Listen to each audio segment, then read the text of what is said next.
So, back to Shadow Hearts. I took kind of a bit of a week off from this because, you know, life schedule changes, making it so I can't really stay awake late enough into the day to stream when I intended. So, hey, time to actually continue our New Game Plus run for the sake of getting the bad ending. We're picking up right at the start of Act 2. So as with before, I'm just going to be skipping through, like, all dialogue.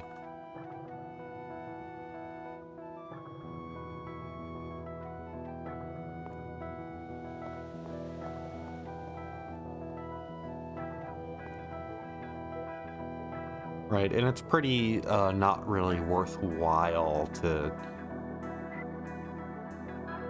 get most lottery stuff.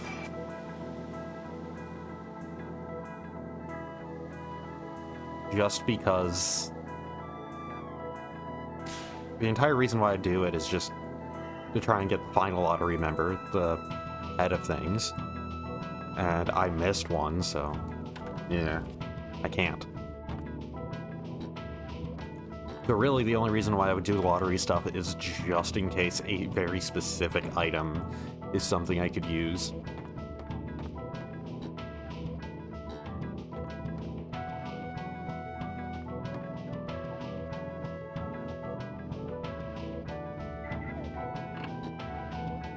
Just got hayed by my phone.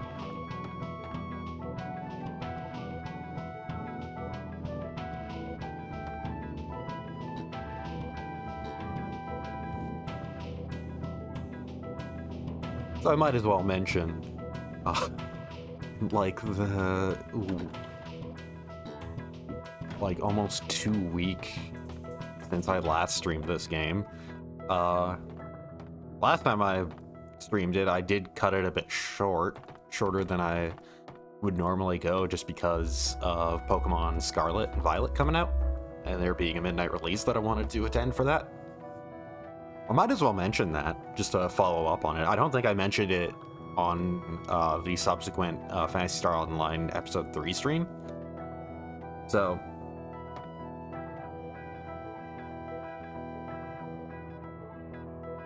that is probably the longest line I've ever seen for a midnight release. Just period. It took like... I got there at 11, and the store started selling copies at 10. I left at 2 in the morning. It was an incredibly long lineup.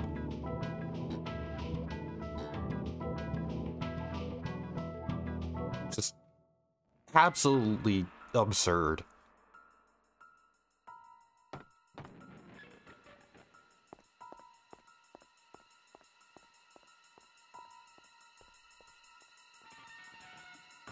Also, like, trying to catch the bus at, like, 2 in the morning is always a fun thing, especially when it's cold outside.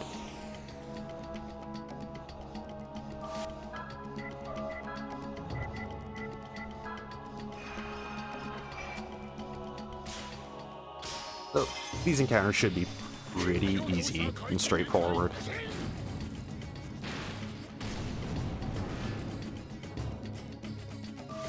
No, I'm surprised they're not down already.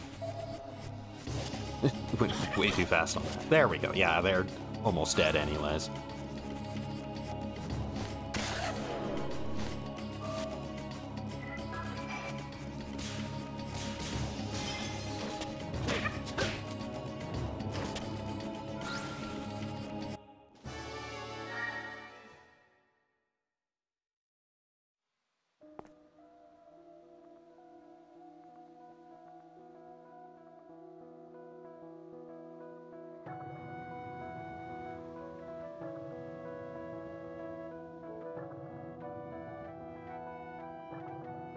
There's a part of me right now that is trying to think, by the way, of like, okay, well, is there anything like on the way that I need to grab?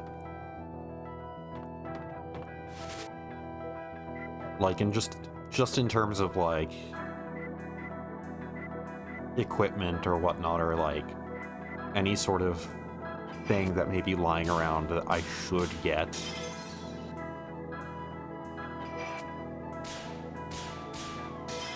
Hopefully it'll come to me and I won't miss anything that will be like an actual like stopping point if I don't get it.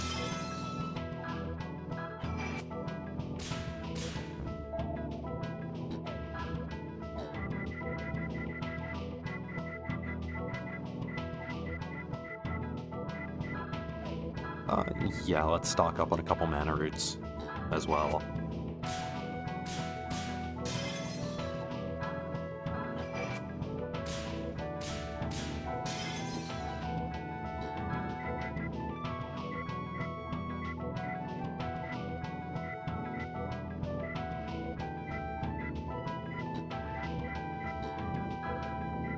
Probably should get a couple more tents as well.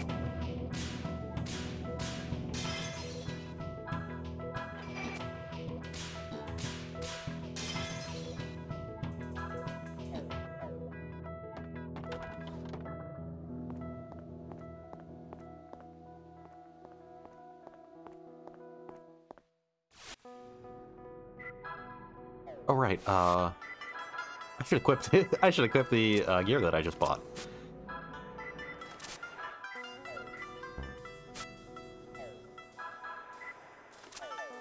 I never upgraded him. Huh.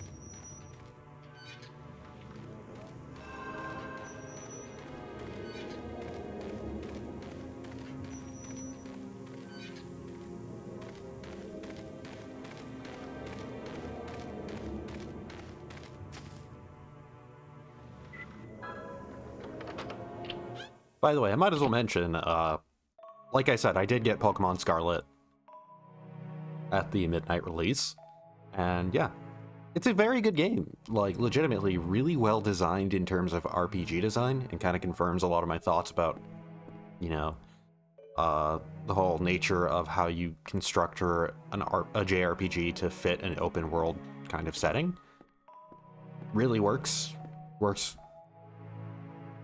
Just the actual game design of it is just so good. And the writing is really good, the character writing especially. It's just also, it is a very obviously rushed game that probably should have released next year instead of this year. Instead of having Legends Arceus, Legends Arceus this year, we probably should have, and Scarlet and Violet, we probably should have had just Legends Arceus this year.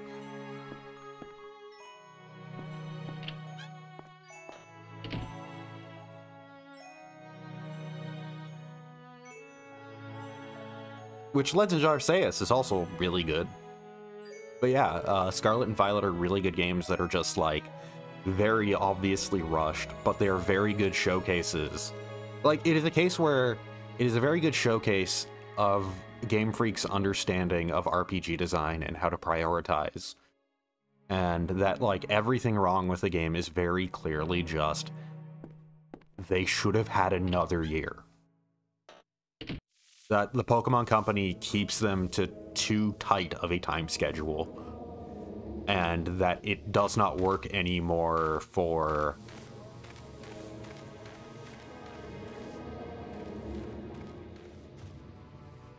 It just does not work anymore, especially now that they're doing, like, HD console dev.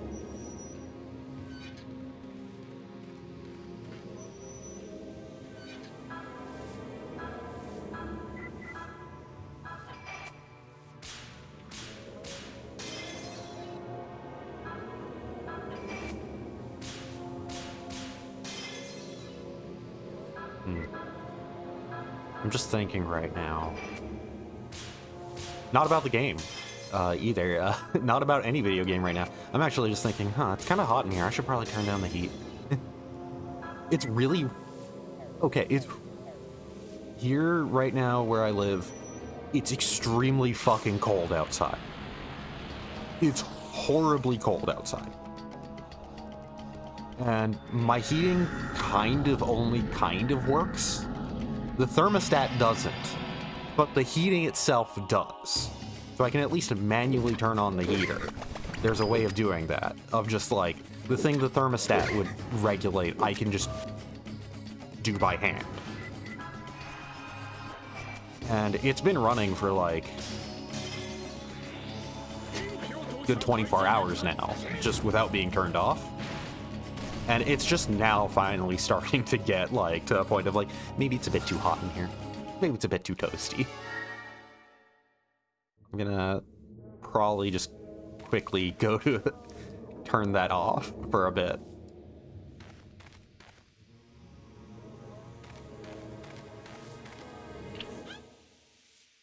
But yeah, I feel like the fact that the heater has been running for over 24 hours now, and it's only just now starting to get a little toasty, is a pretty big statement of how cold it is outside.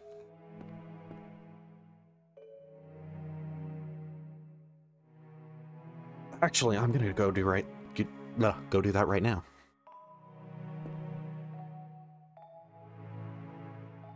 Just gonna wait until this cutscene is done, so that way I'm not leaving it hanging on any dialogue.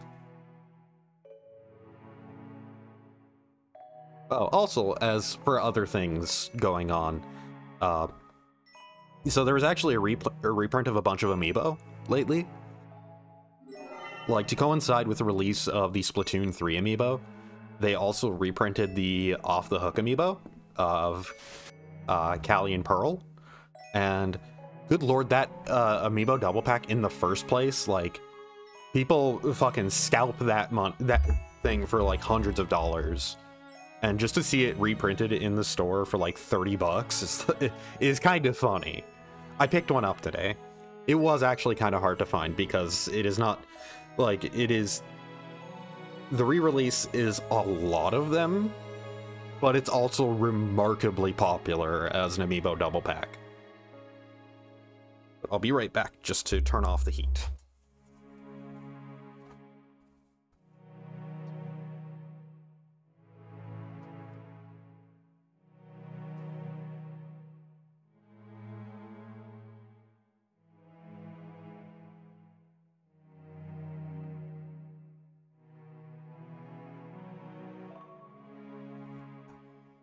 There we go. It didn't take long. It's just a little switch attached to the motor, because it's an old style like heating unit that's, you know, part of an older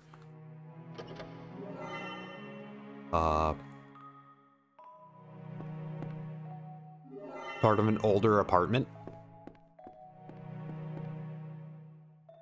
So just, yeah, I'm thankful that it's manually manipulatable like that, basically. Otherwise, good god, it's way too fucking cold out. It is going to, like, in the coming weeks, hit potentially -40. With wind chill at the very... That's the only saving grace of that statement is with wind chill. So it's like, well, technically it's not actually -40. It just feels like it when you're outside. Just feels like it when you're, because of the wind and whatnot. It's hell of a saving grace to have of just, well, technically not.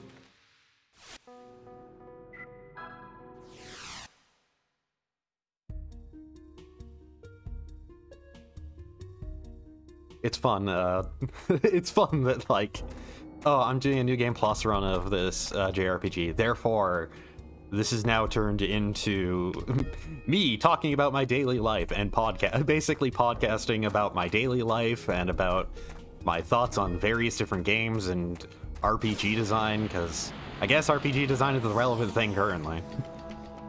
I am playing one.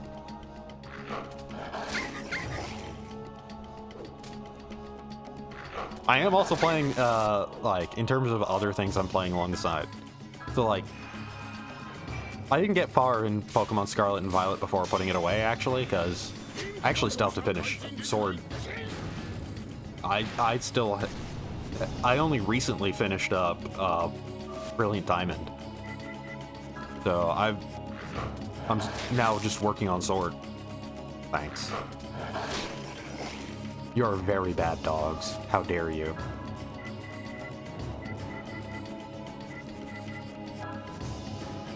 But yeah. I'm enjoying the Sword, though. It's fun to go from, like, Brilliant Diamond, for as much as it is, like, adding modern quality of life to Gen 4 stuff, it is still a reminder of how Gen 4 was designed before a lot of, like, modern design sets abilities for Pokemon start to really be a thing.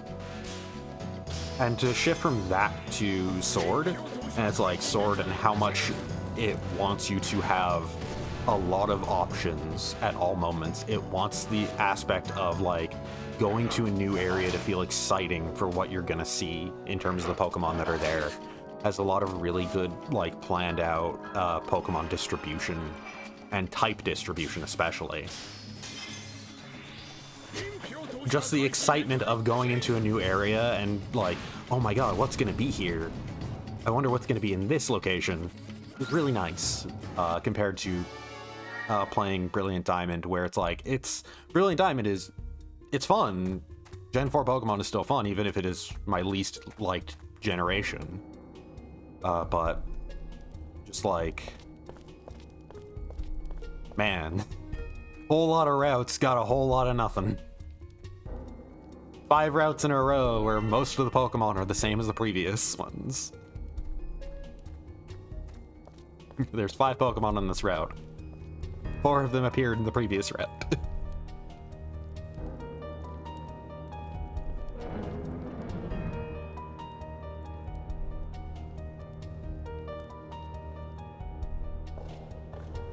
And then in other RPG stuff, I've also been playing Soul Hackers 2 again. Because I really like that game. I understand people's criticisms of it. I've said it before, but I understand the criticisms of it. But it is exactly the sort of game I wanted it to be.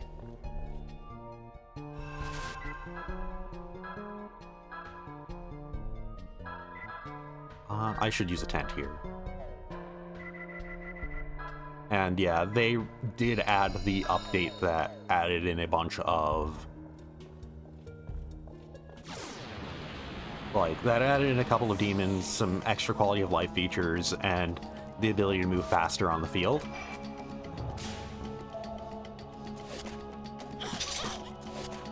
They did finally release that, so, like, I'm no longer in that spot where I'm like, oh, I should probably wait for that update so I can, like, get the new demons and whatnot, and not potentially, like, beat the game. Well, obviously, I wasn't going to beat the game before the update landed, but at the rate that I was playing, but still, it's just, like, this whole feeling of, like, oh, but what if I do? What if I beat the game, and then the update lands, and I don't really have a reason to play the game again? Then I don't get the update stuff. It's a thought process that can plague me for a lot of games. Genuinely. Like, it's part of the reason why I'm holding off on playing going like super all in on playing Xenoblade 3 lately. Because, well, I want to play it with all the DLC and all the updates, so I'm waiting for them to release all the DLC. It helps that I have so many other RPGs to play in the meantime, and I still am working on Xenoblade 2, because that game, turns out, if you want to do everything, is a forever game. But, like, yeah, it's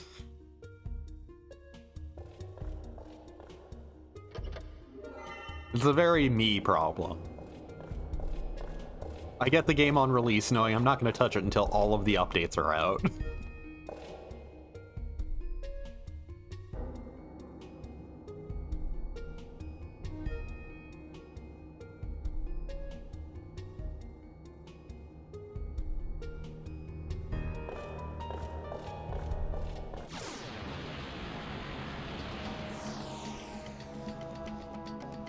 Which, by the way, I'm gonna say, I did spoil myself on a lot of Xenoblade 3 stuff. I did also as much as I didn't go, when I say like I didn't really play it, I'm not saying I didn't put time into it yet.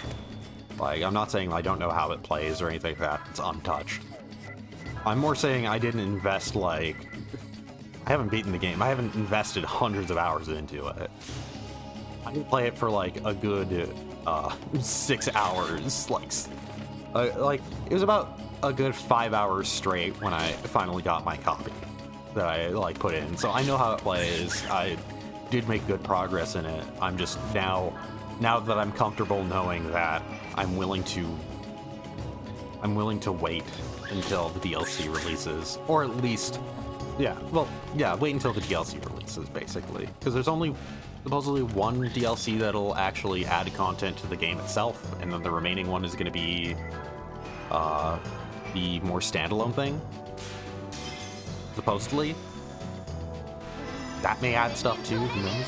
They might do like free content updates, like how Xenoblade 2 got a lot of updates that added in like additional features for like for difficulty customization and whatnot. But yeah.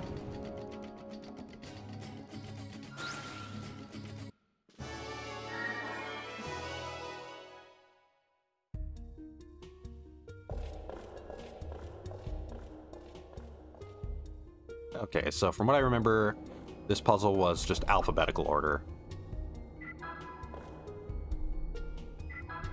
So I just gotta find whoever has letter A.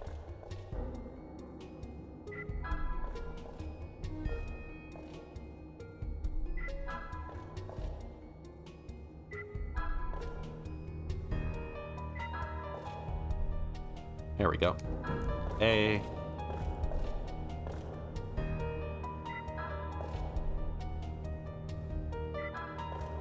So from what I can recall of the ones I saw, E would be next. F.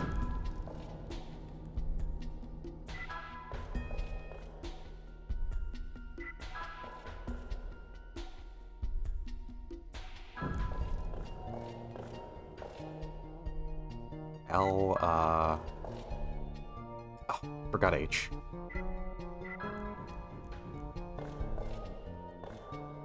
So A, B, C, D, E, F, G, H, I, J, K. So if there's a K here, no. Who are you? You're Robin. So L, M, N, O, P, Q, R, S.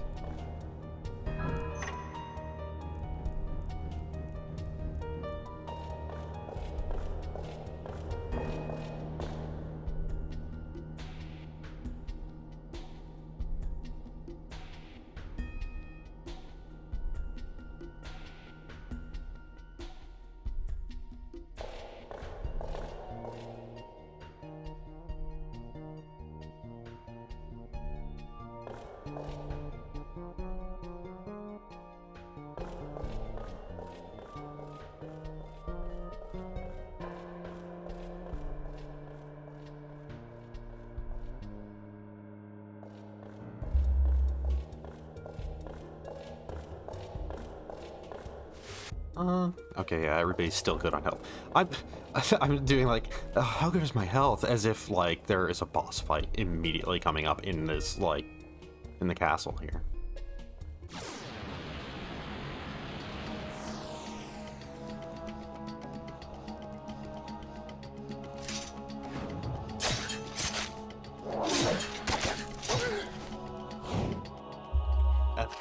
I look back and oh god, Zhuzhen!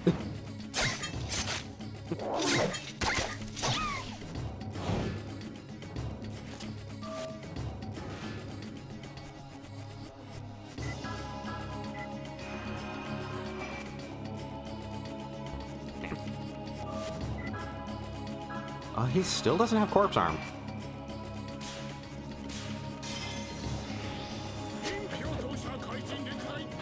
Kind of a sign of how fast I've been speeding through this, really.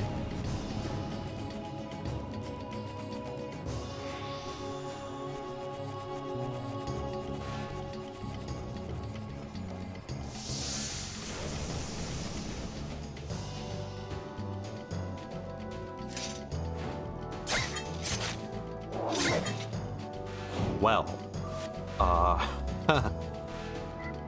hey, goodbye.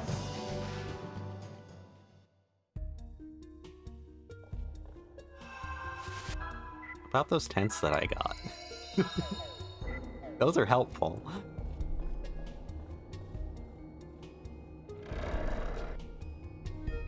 I will admit, I am checking Discords, like, in the background. ADHD brain not letting me focus on a single thing at a time, so I'm like, okay, while I play this game and just mash through the text, I'm just gonna, you know, read Discord, see what people are talking about.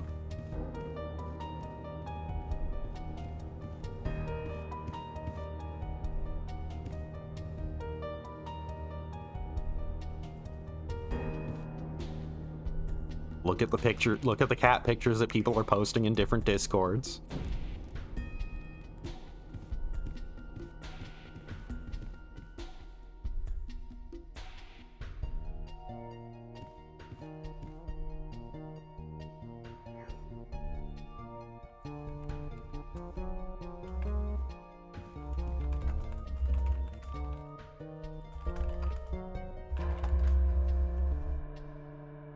Hype in other Discords hold multiple conversations at once while just going through dialogue that I've already seen before.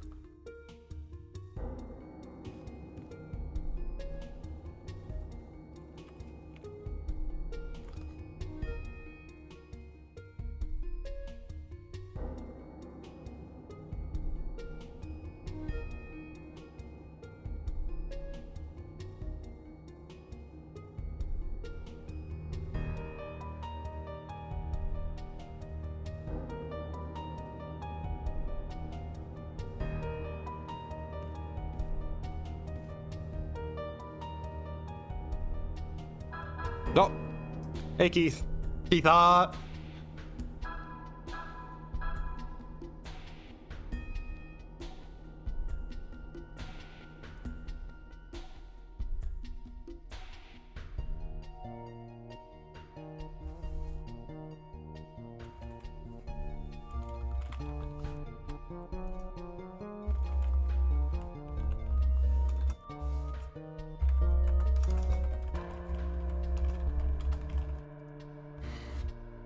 Okay, so with Keith in our party, just give him the better sword that I bought for him.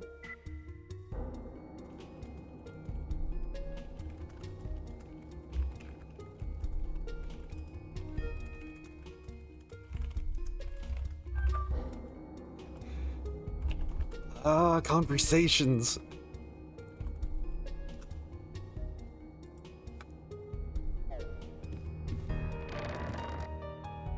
This is why I get so easily distracted from starting streams. It's just I see a conversation going and I'm like, oh, I need to talk.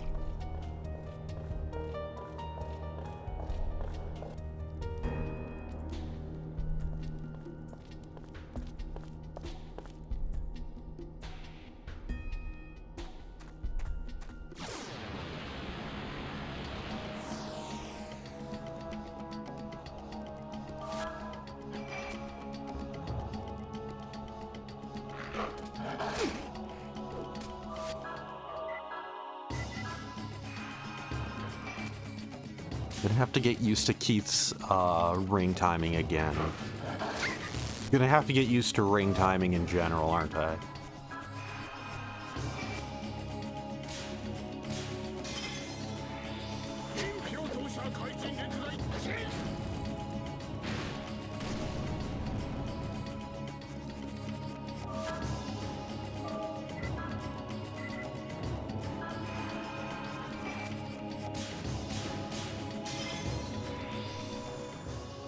I'm already kind of thinking of if I want to run a similar party, to, like if I want to use Keith for endgame stuff again.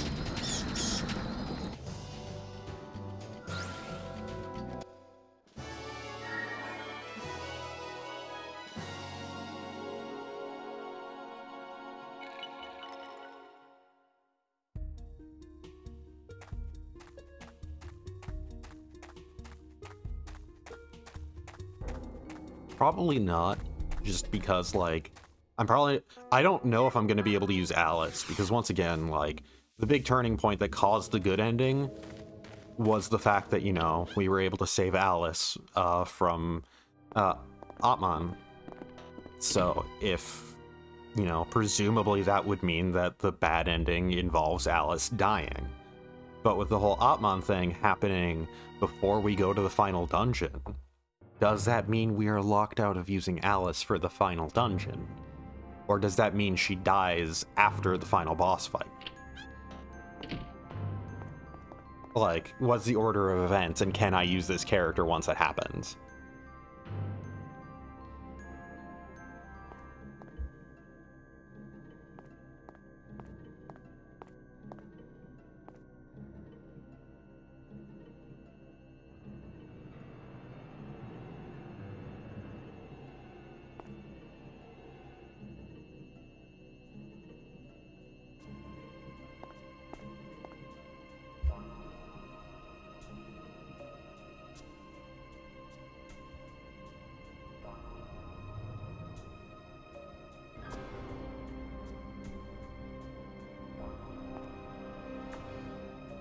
By the way, I will say this has been the least successful, like, Black Friday / Cyber Monday sales for me ever.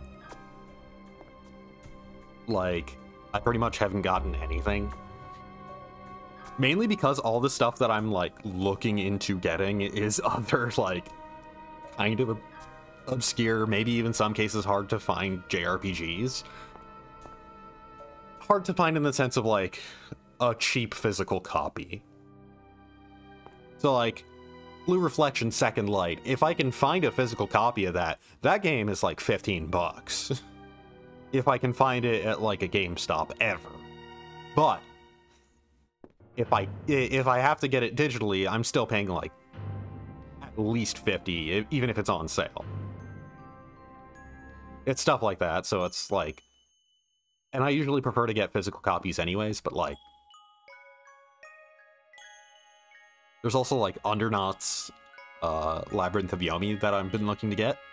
Because, once again, a physical copy is actually, like, if I can get a used physical copy, I can get it for slightly cheaper than even it being on sale on the PSN.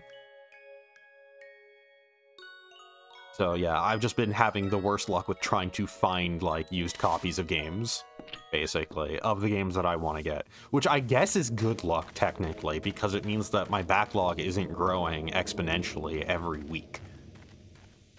I'm not spending all of my money on the fact that, you know, oh man, here's a JRPG I'm interested in playing, eventually, 5 years from now. Instead, I spend it on widening my amiibo collection. I actually really should take a picture of my amiibo collection in whole and post it to Twitter, and co-host. I should use my co-host as well. I have one. I'm approved for it. I can post on it. I should use it. I should post more in general, and not just stuff that is stream announcements.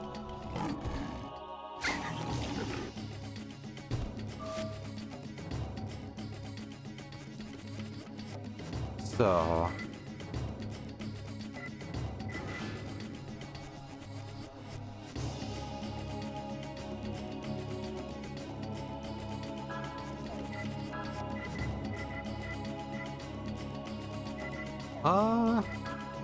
remember, Tindalos is fire, so I should...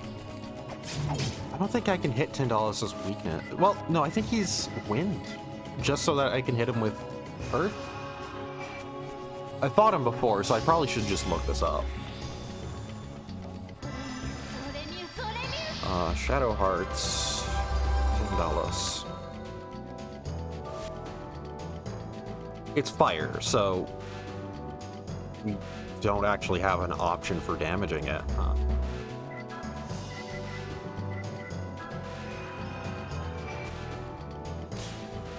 I still don't have Corpse Arm, so Zhen still doesn't have, like... He could be doing a lot more damage if he had a better spell. But whatever. It's not like this thing has too much health anyways. It's only 2,000.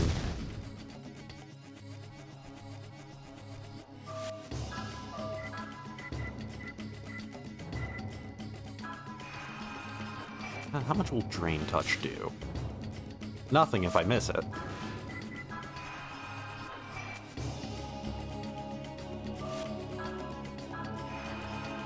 I'm out of practice, huh? I took a week off. I'm so out of practice. I'm washed up.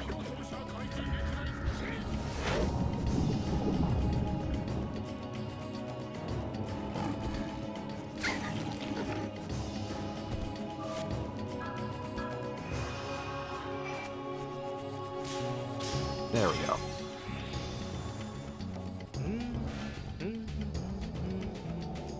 Yeah, I think I mentioned, like, I'm still working on like, Soul Hackers 2, but I did pick up, Star Ocean 6, so it's, yeah.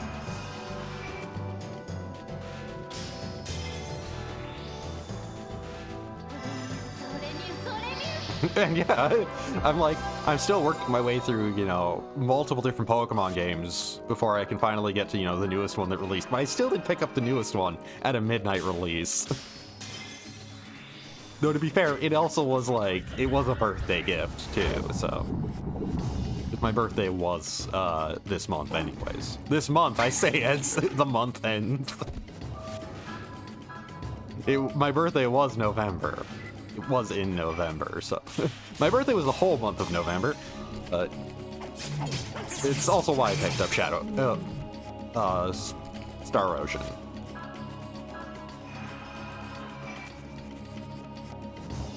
Damn it.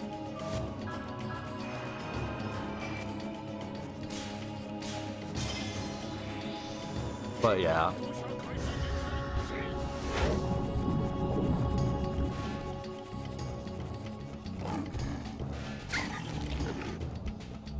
God, he's doing a lot of damage. Really, all that Alice is able to do right now is just keep herself alive. She's at the least functioning as an additional target for his damage to be distributed to. Because if he's doing a lot of single hits, then having one character just exist to heal themselves is still okay. Because it means that the other two characters are just able to swing in for free.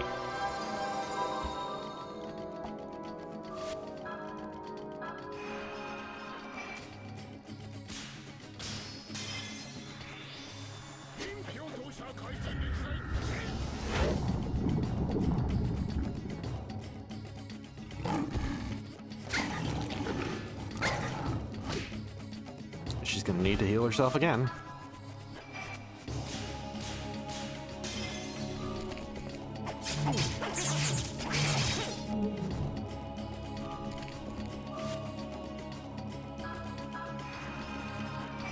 Alright, I'm gonna need to recover her SP, actually.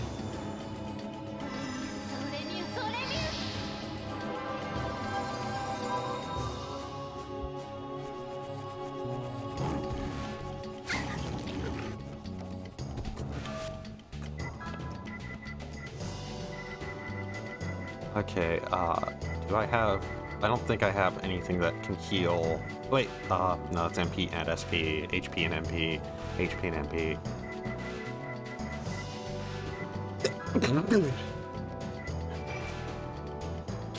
Oh, I thought I failed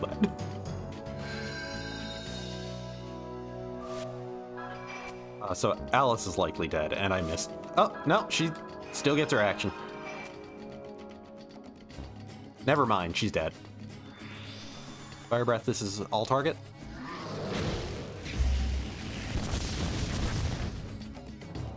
Yeah, she's down.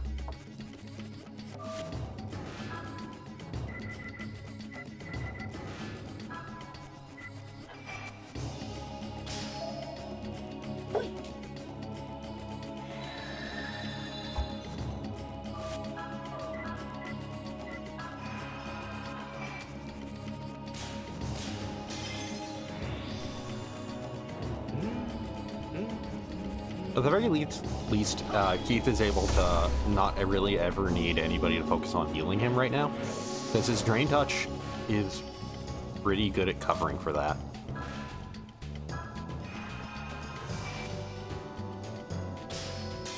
So he's able to do damage and keep himself alive, pretty reasonably so.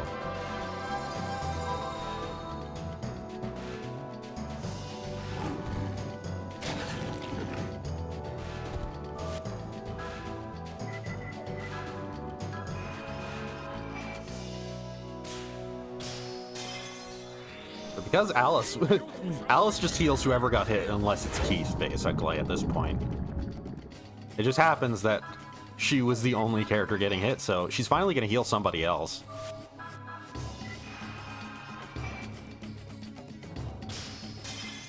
God.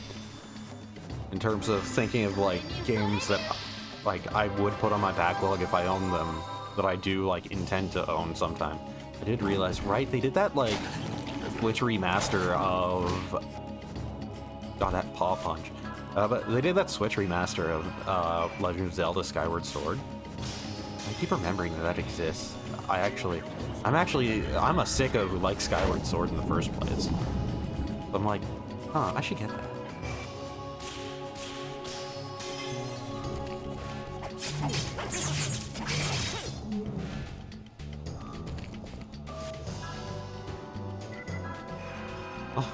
Alice will finally swing in for once. Hopefully nobody will die.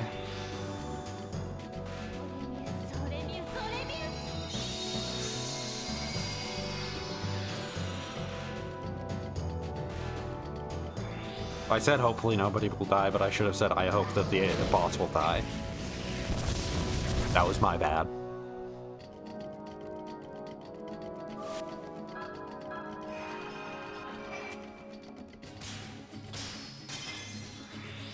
It is staggering, so it shouldn't be too long for it. Hopefully this should be the final action.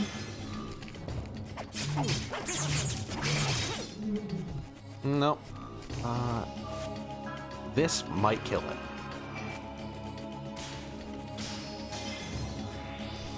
Almost missed that.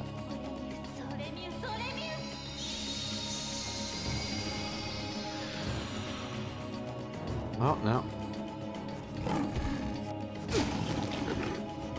It did target Keith, so I don't have any reason to not just keep swinging in. I say is Ken is resorting to physical attacks because he's out of MP. Oh, there we go. That's why I had no reason to stop swinging in.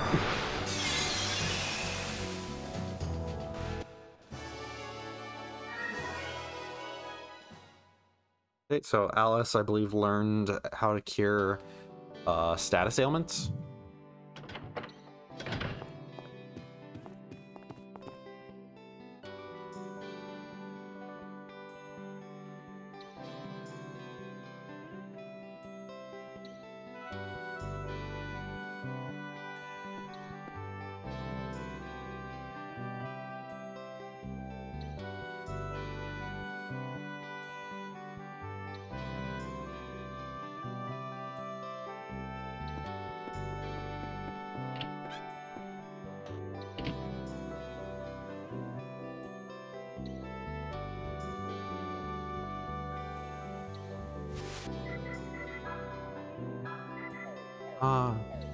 Right, tents.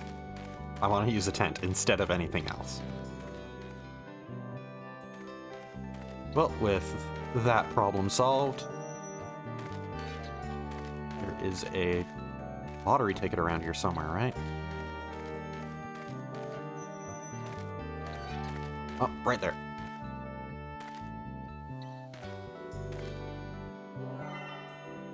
There's also the lottery guy in this town. I forget if he has anything actually worthwhile, though.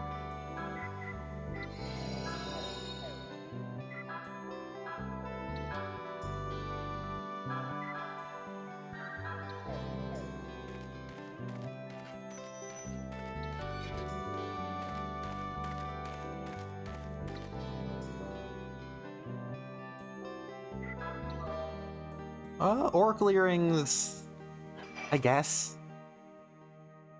I don't need them though, so whatever. I got a mana root.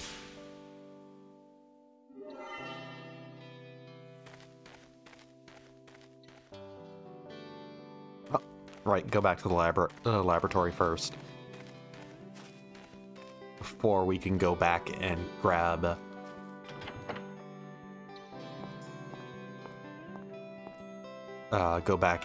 Yuri.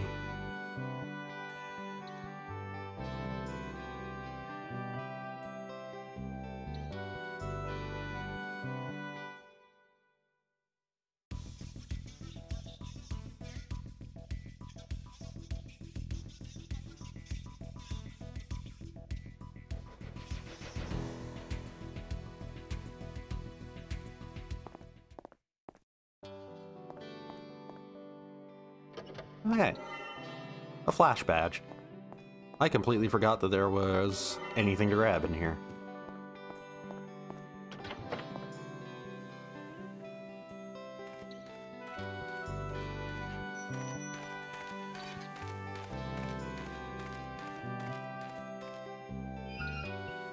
Well, let's go get Yuri.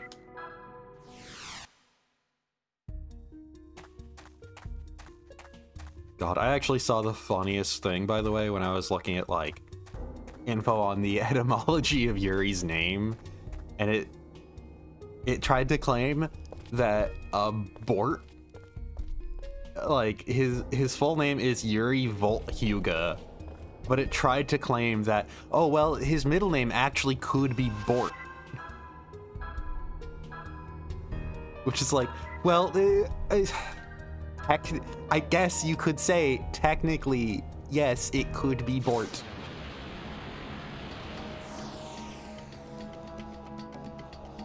Because of V's and B's and L and R in Japanese. So it's like, I guess. Just throws up arms, I guess.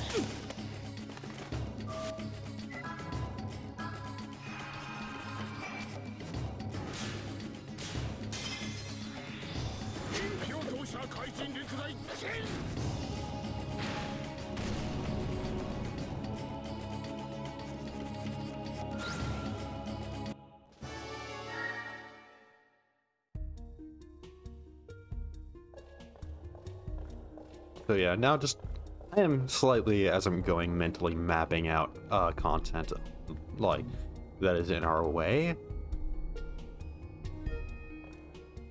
So, like, I'm just thinking, after this, we're gonna have to do, we're going to Prague. And then after Prague, we go to, Prague doesn't last long, then we go to the orphanage, go to London, and then the orphanage, and then we go to the sanitarium, and then we go to the ruins, and then we're in the final dungeon. And all these areas are generally pretty short, so it's, I doubt I'm gonna get all of Act 2 done in this stream, but because, you know, I'm already an hour in and I'm still doing the opening bit of it, but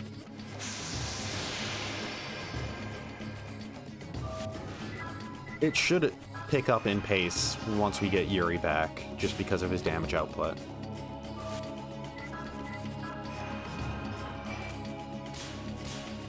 But yeah, I'm just thinking I should have New Game Plus done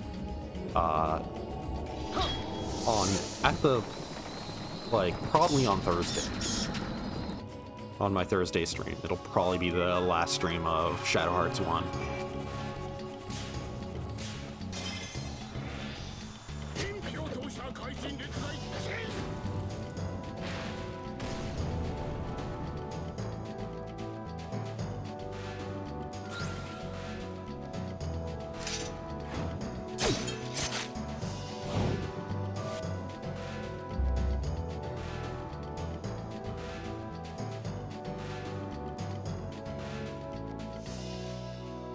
So, alright, just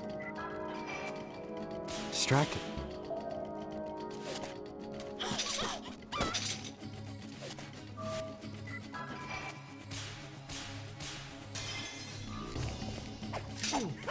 Oh, come on. Asshole.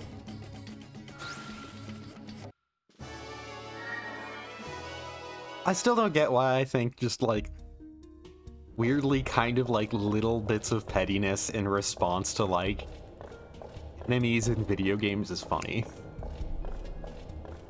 It's kind of brushing somebody off. Just, like, brushing off a video game enemy as if they're nothing. Just, oh, you dodged? What an asshole. That kind of response. Just, like, somebody shoots me in, like, an FPS. It's like, who's the dead man who shot me? What jerk decided to do that? I don't know why I find that to be such a funny thing.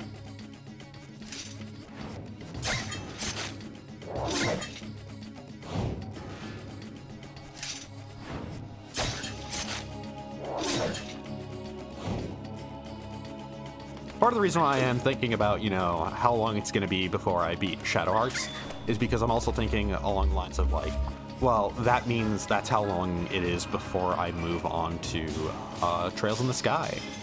I really want to get to Trails in the Sky now. I've mentioned it before, but for me, streaming is a way of me finally playing through a lot of games that I put off for a long time, that I know I'm interested in, but that I put off. So like with the Halo franchise, it's stuff like I bought the Master Chief Collection, and I've always intended, there we go, I got Corpse Arm.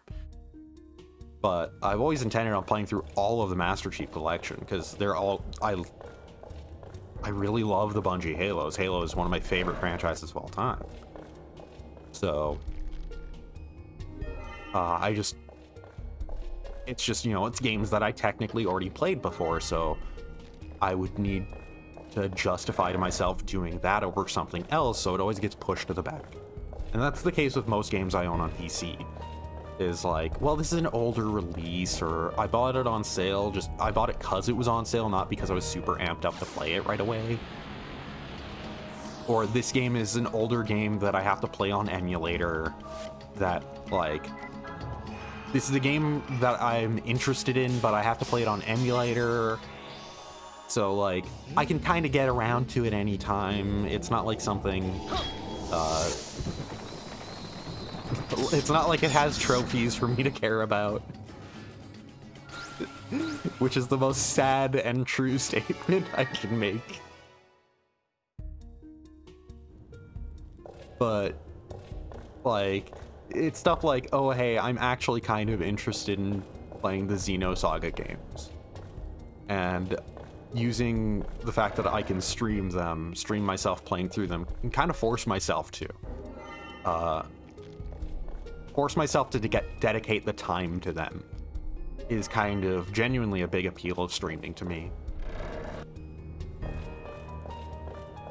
And Trails in the Sky the Trails in the Sky games are a big part of this, of like, I know that as soon as I break through that initial barrier of wanting to kind of dedicate time and get invested in this, as soon as I break through that barrier of personal investment, I know that it's a game that I'm probably gonna have a hard time putting down. Similar to Shadow Hearts. But, like, it's the matter of finding a way to force myself to invest that time in the first place. So that is admittedly a big part of why streaming is an enjoyable thing for me. Also, I'm kind of a motor mouth, and I have a lot of words that build up in me over the minutes of the day. And I need to expel them somehow.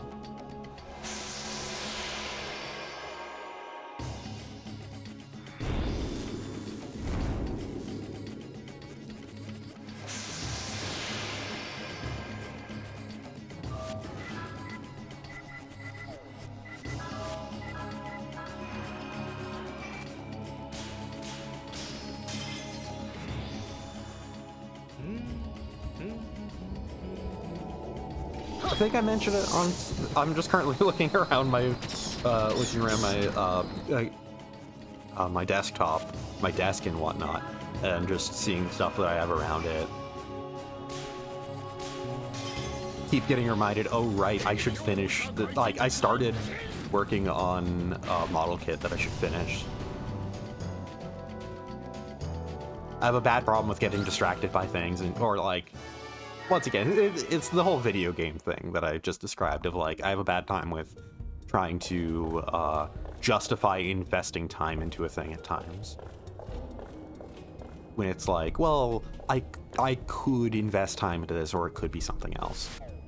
And the same thing goes with model kits, though those are usually also like competing for time with video games.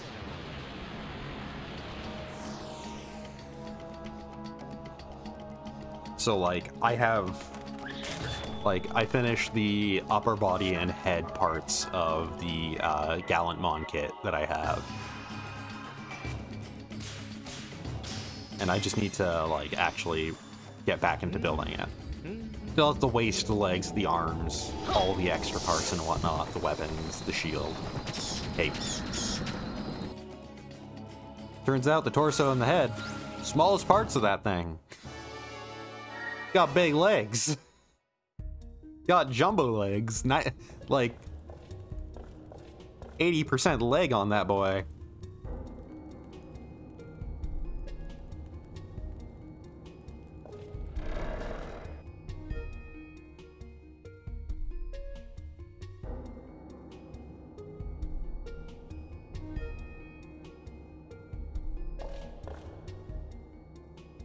Hey, there's our rude hero.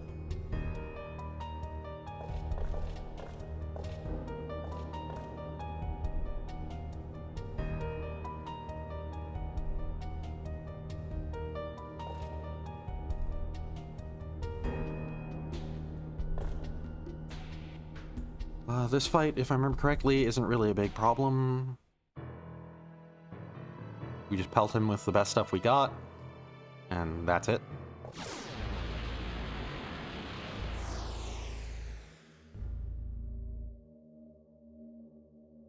Nice little thematic thing. This is the fight against Yuri theme, which makes it appropriate.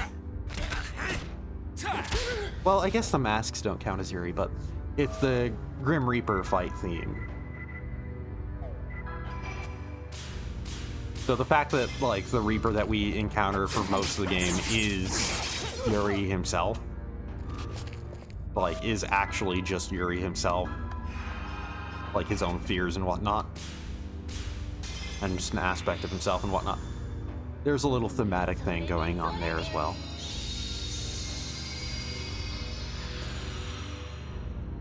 That, hey, up until this point, the only other times you would have heard this theme would have been when you're fighting the Reaper, which would have been other times you were fighting Yuri. Once again, with the Reaper having the same animations and voice clips as Yuri instead of the ones that Yuri's dad has.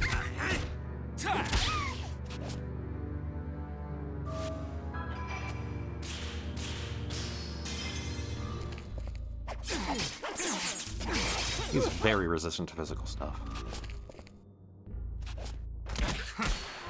Ow! He's very strong.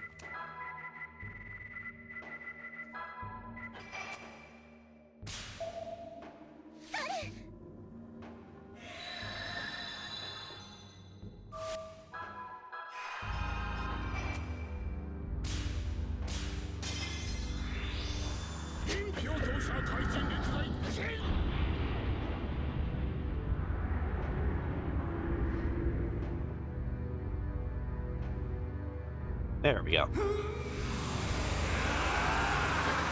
Now the real fight begins. Now for Xu Zhen to just die repeatedly.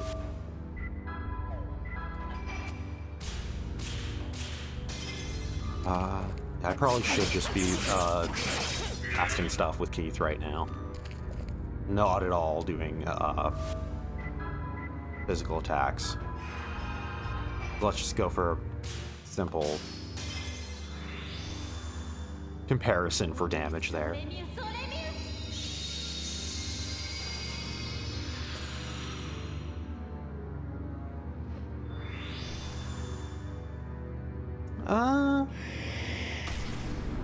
Yeah, Keith's doing about like 60, 70. Oh, right. He can cause instant death sometimes.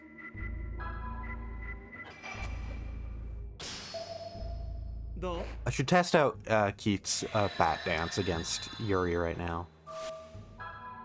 See how it compares to his normal attacks, and see how it compares to Corpse Arm, especially.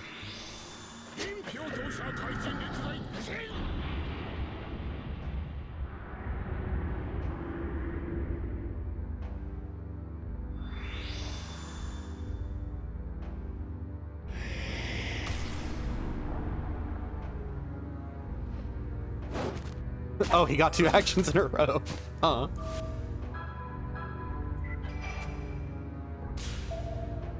The current priority is making sure making Zhe Zhuzhen is alive to swing in with Corpse Arm.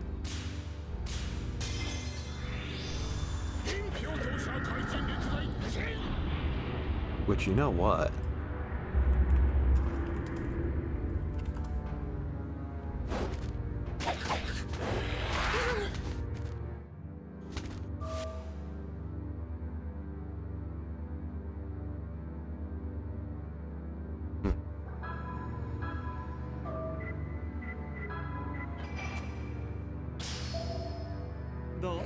I'm just currently trying to think, like, how would I find out how much health Yuri has in this fight? Probably equip Leonardo's bears before going in this. If I die, that's what I'll do.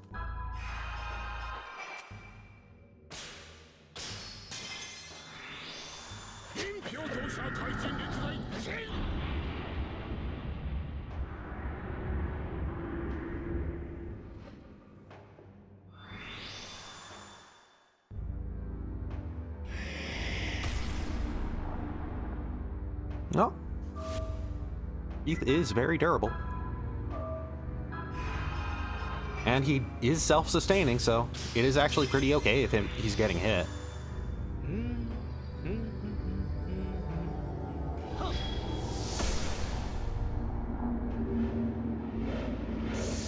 There we go, Yuri boss. About 2,000 health. Okay.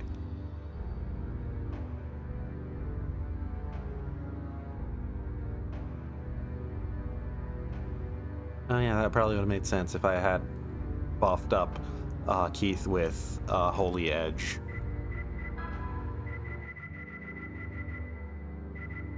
I am running low on Talisman of Luck, so... I am also running low on MP with Zhuzhen though, so probably best if I also have an additional character up to use their MP.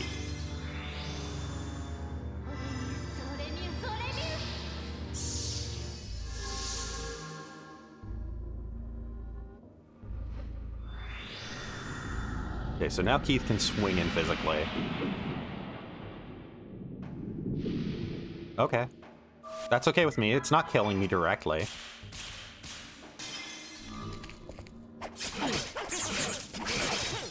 That's not really that big of an improvement.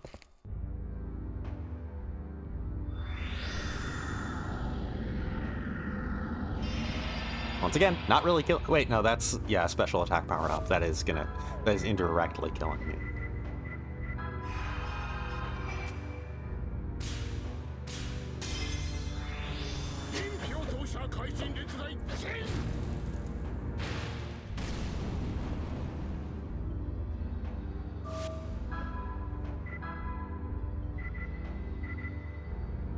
I'll keep Atlas alive for right now.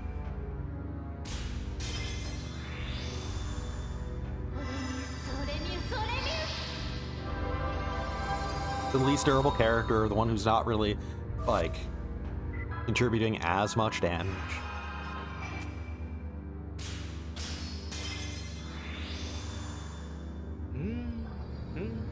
Keep that one alive.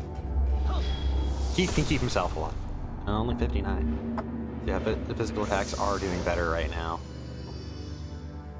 I mean, Drain Touch being one-to-one like that is nice, though.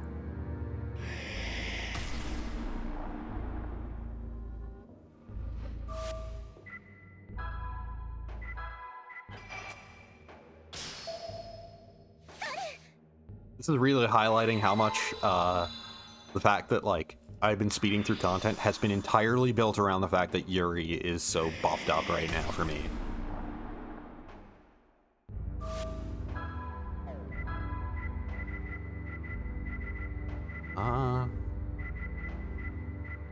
Let's just, yeah, focus on healing HP.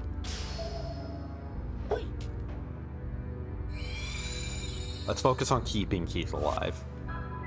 Let's just test out Bat Dance for damage. Okay. Yeah, fair.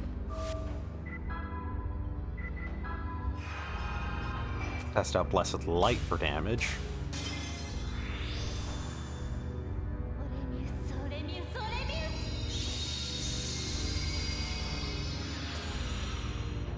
Oh, that's actually pretty solid.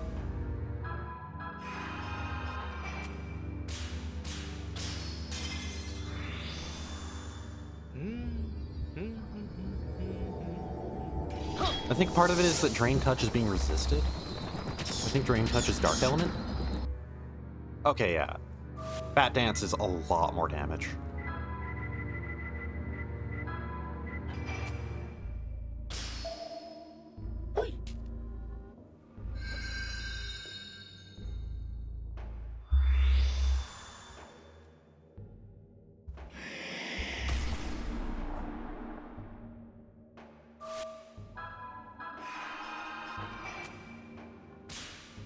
Please go down. Please go down so I can have my best party member, the pillar of my team. The only reason why I've been able to get this far. Thank God.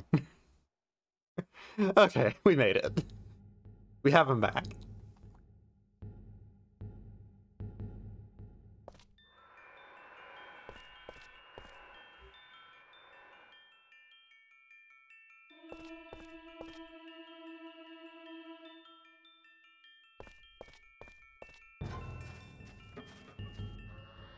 Man, part of me that is just wishing for a fast forward button like a bunch of other JRPGs have, like Soul Hackers 2 has.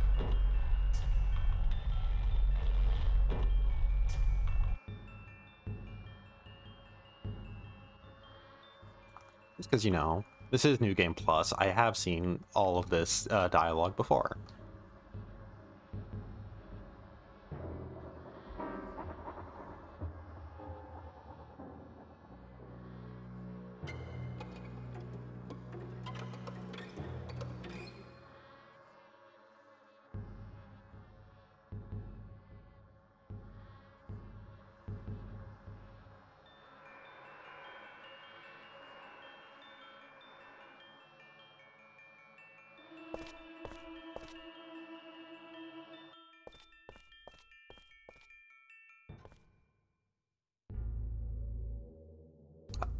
I remember the scene going on for a long time.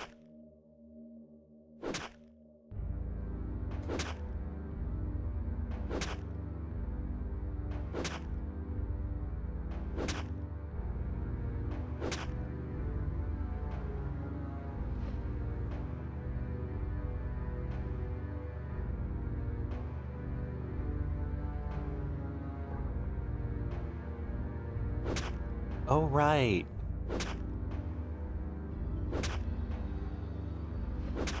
So while this is going on, you know, movie stuff. Thinking about,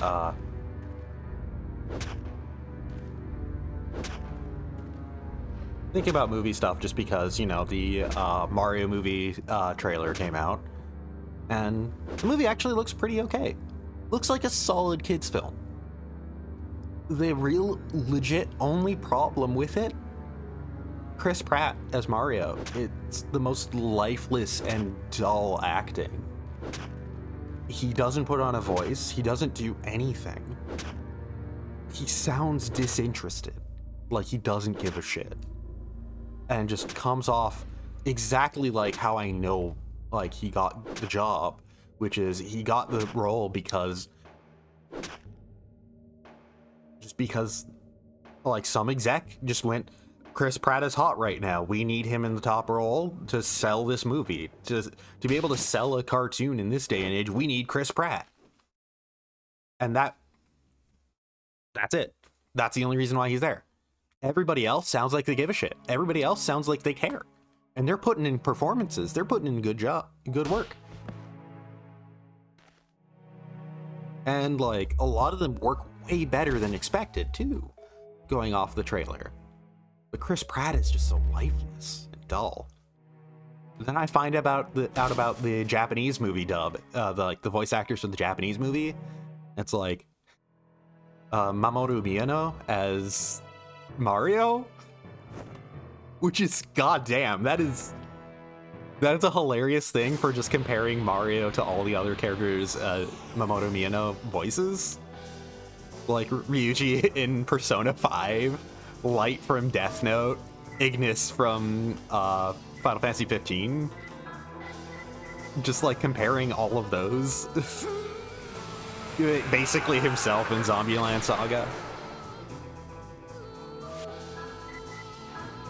But like the real truth of everything I just stated is he has a lot of range, and he's very good at playing a goofy character. And just now I have the idea of Mario making the weird nasally honks that Ryuji does.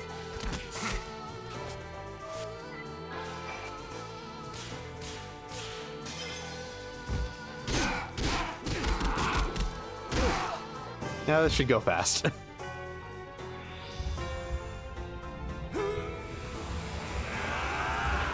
I think I might even be able to just swing in again and just kill him right away and ignore even trying to heal up. I should play it safe though, because this is setting me to 1 HP.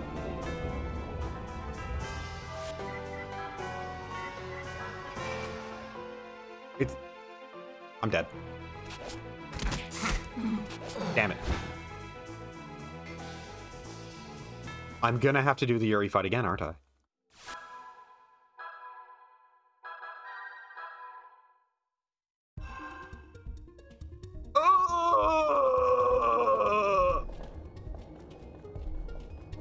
Okay. Okay. Not as bad as I thought. We are still gonna be playing in turbo speed for a bit. We're gonna turn off turbo speed for a bit. For whenever it is our turn.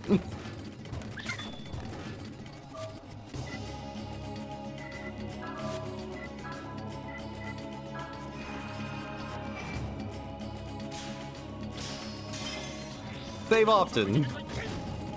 This is this is the usual PSA of when playing JRPGs, especially older ones. Save often.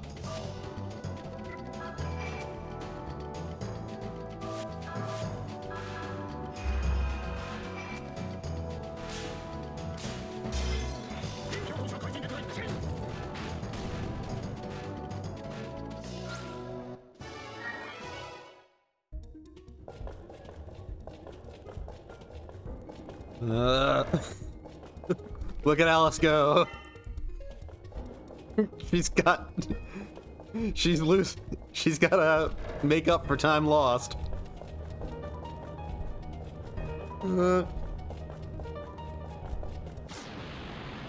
Just beelining up these stairs. I say as I make side, as I'm making, like, going for side paths. That's, you know, beeline.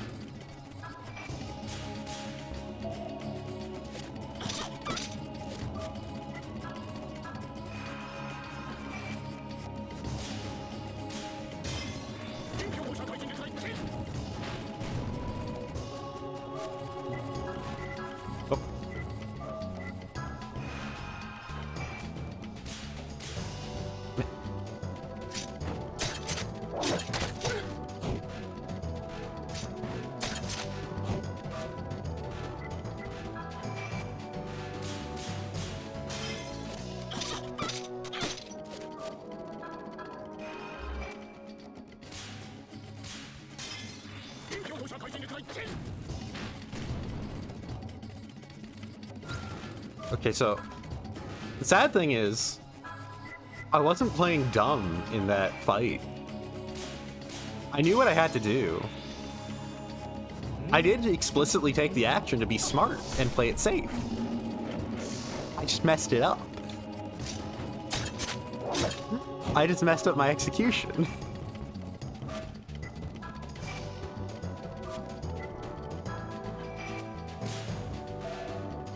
Whatever. Ah!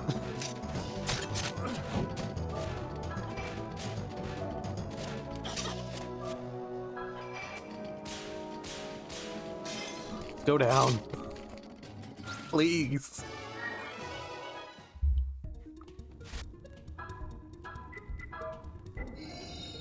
Oh man, this song's kind of a banger now.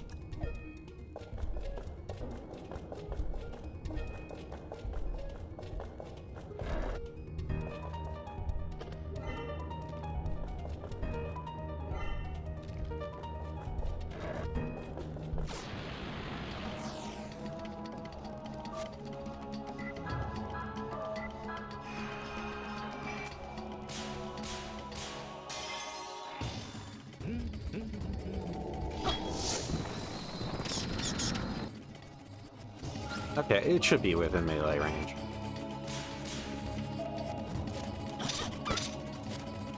Okay. It's still...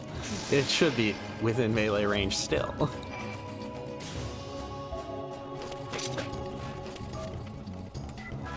Should be within melee range.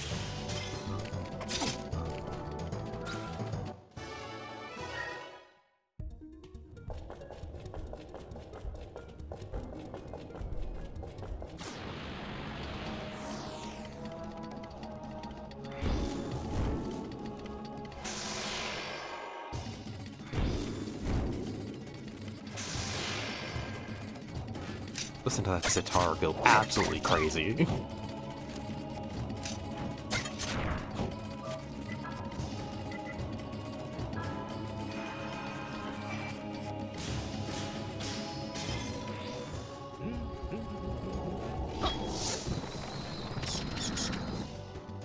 Oh, come on. Miss? On a bat dance?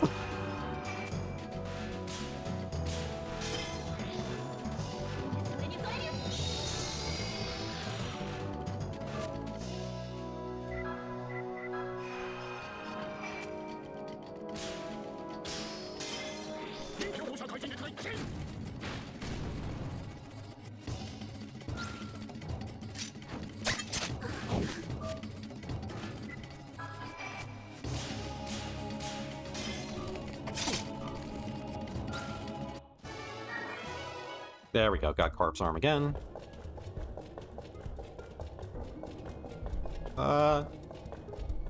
Screaming up these stairs.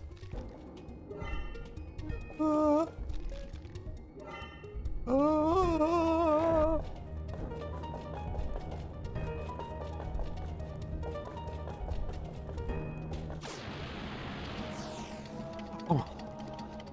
Stop back attacking me, please.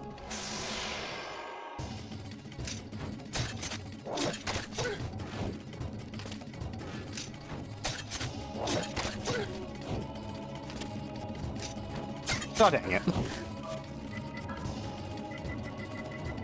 Might as well revive her just to make sure she gets some experience from this fight.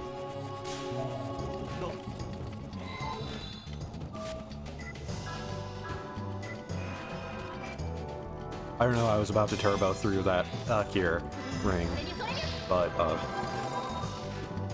my brain wants speed. Damn it! Okay. For a second, I was worried. Oh god, they killed her again. They don't want her to get experience.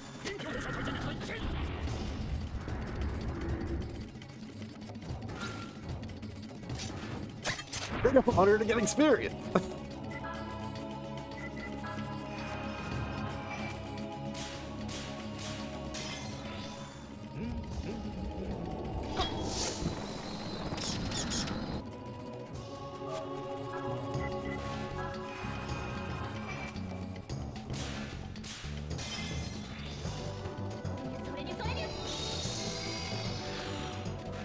I can't believe the game's forced me to pay attention.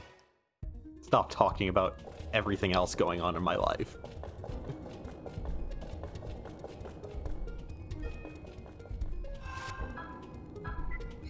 Entirely because I died due to an execution error. Okay, before I go in, don't really need the pedometer.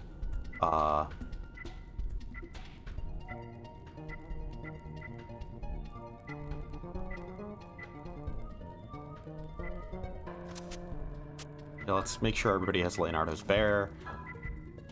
Let's give him a Western Belt to further increase his physical damage.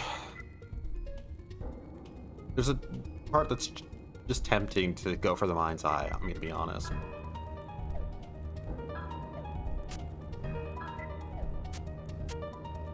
So, like, technically, I'm gonna be going with all magic, basically, for this fight, so why bother using the thing that increased my physical attack?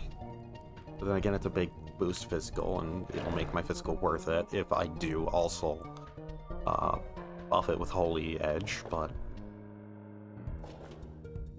eh.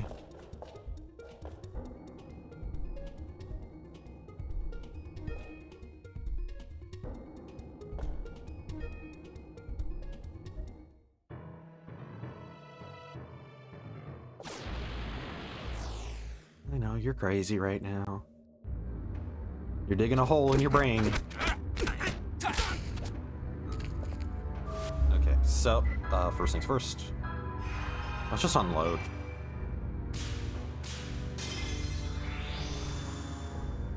I don't really have buffs, like without Yuri. I don't really have like defensive buffs.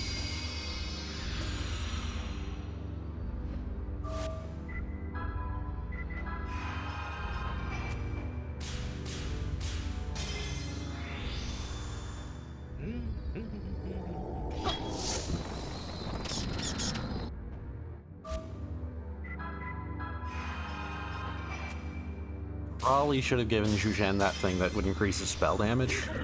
At the cost of taking more spell damage. I mean, he'd still be taking the same amount of damage anyways. He's getting punched.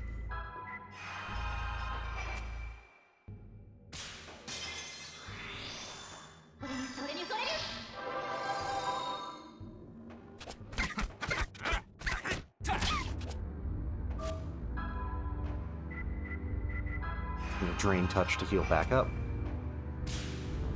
Never mind.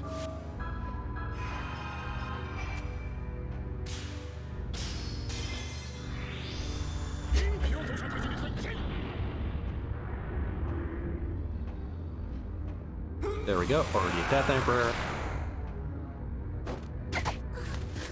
Alice is down.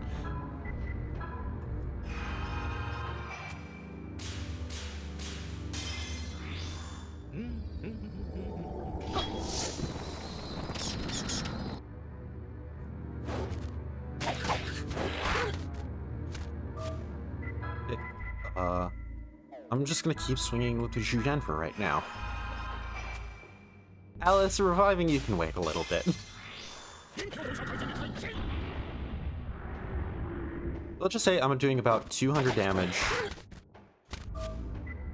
every time I swing in with both Keith and Zhu Zhen. That would mean that they both need to swing in 10 times for me to win. Not counting how much I did at the start. Like before Death Emperor.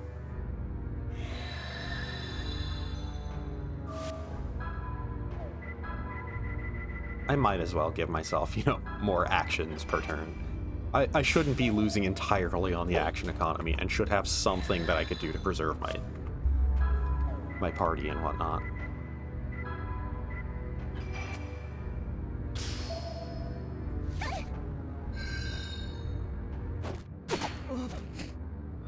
Like I said, I should do something to preserve my party. I should do something to preserve my party! I shouldn't have turbo on when I do that. No, not on Zhu Zhen. Well, I saved right before this fight.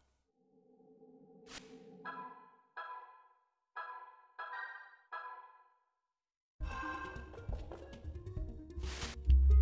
just need to equip everybody properly again.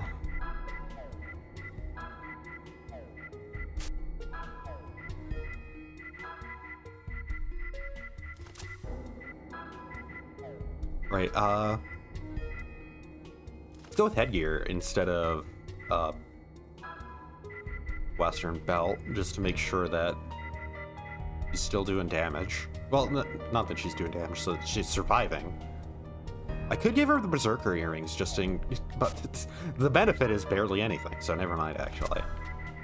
Berserker earrings, should go to Keith.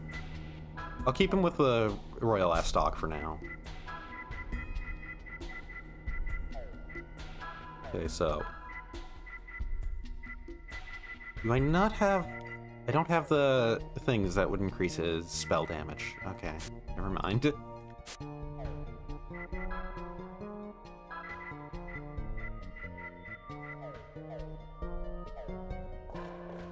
So let's do this again. Also, my cat just showed up and he's now staring at me. He's begging for stuff. I'm gonna leave it as leaving the music jamming for a second. Get my cat some stuff. Water.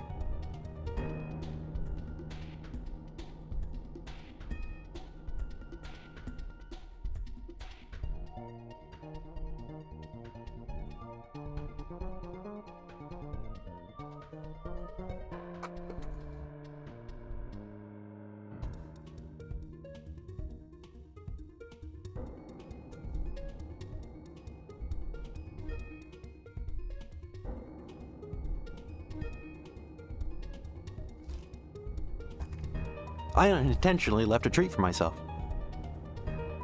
I forgot I bought myself some chocolate bars when I was out. I just saw them on the counter while I was getting my cat some water. They're Crunch bars. Nestle Crunch. Just, you know, it's just basic chocolate bar, but with Rice Krispies inside. And that's just it. They were like 99 cents a bar, so hell yeah. It's been a while since I've had a Crunch bar.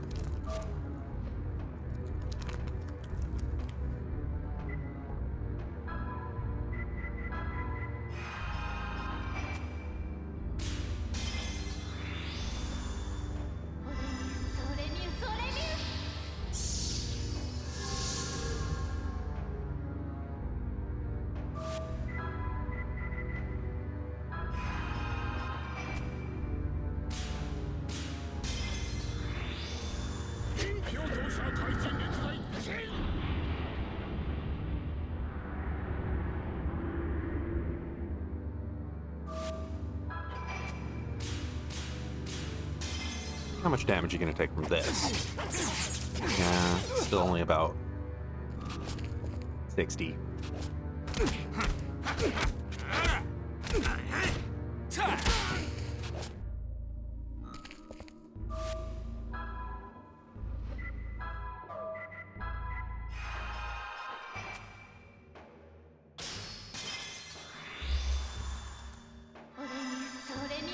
That rapper makes a lot of noise, huh?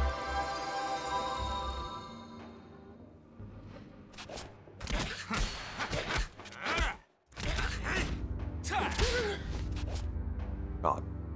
A lot of damage he's doing. I think I'm a little under-leveled for this stuff.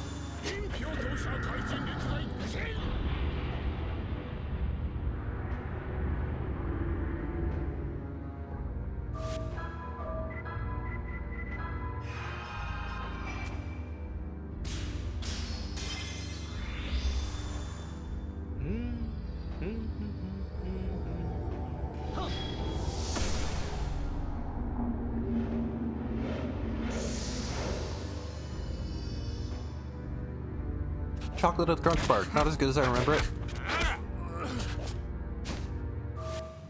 I mean, I'm still gonna eat both of them, but definitely not as good as I remember.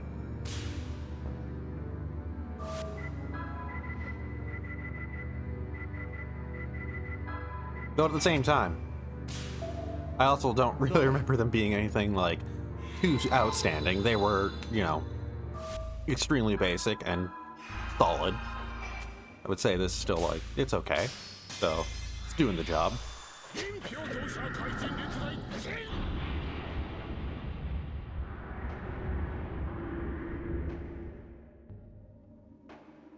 There we go.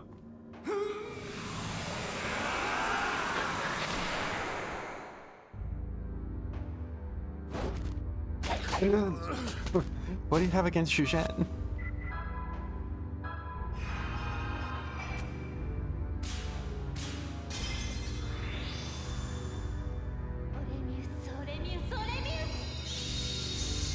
Hang on, I'm about to go full ADHD brain. Gonna pull out my Switch and play a JRPG on the side.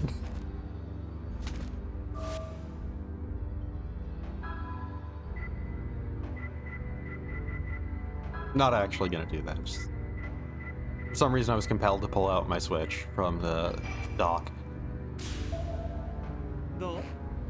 My brain legitimately was for a moment telling me, like, I should play Pokemon while in between these turns.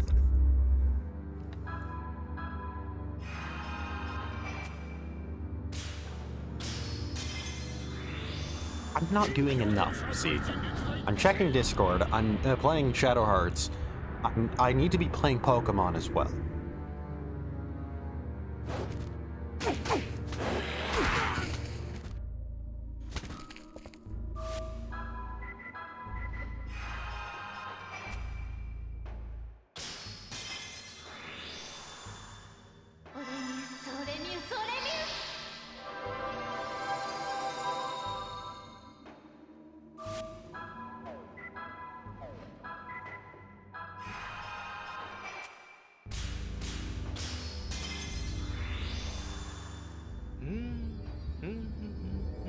I'm not going to use Turbo for this entire fight just because I don't want to accidentally get into, like, my brain into a weird spot with regards to Turbo being a thing.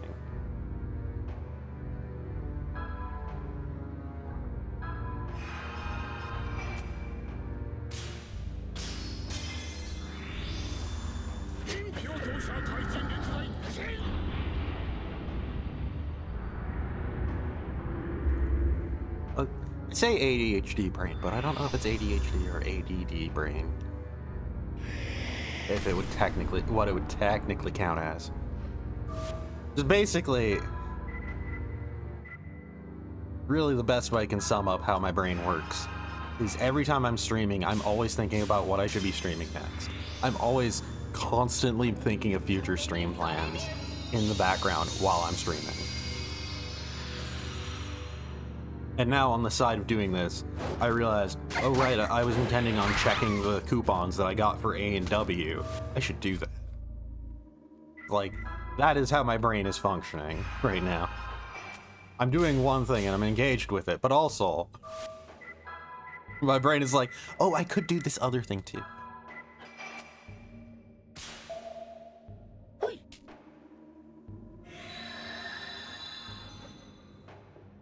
Talking about this to avoid giving in to the impending doom, the sheer dread I feel from this fight.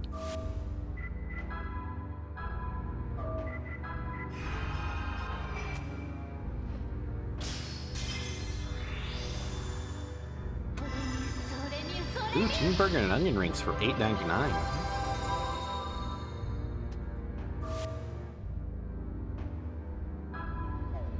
Yes.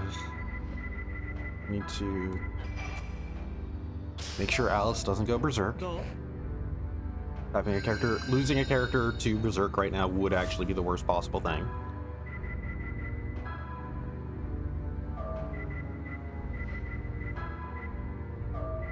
Losing Alice would also be pretty bad.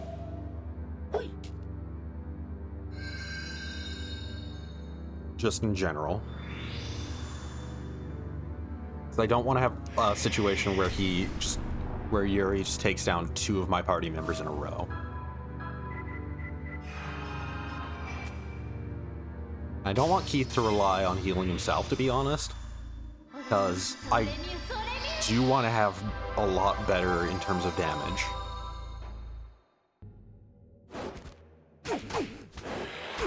It's a good thing that I healed Keith right there, because otherwise he would have died from that.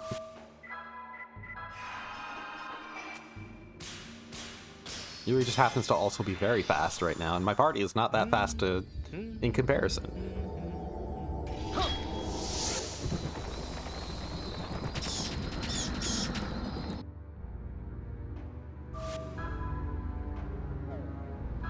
Let's just recover MP for Zhuzhen so he can start swinging in again.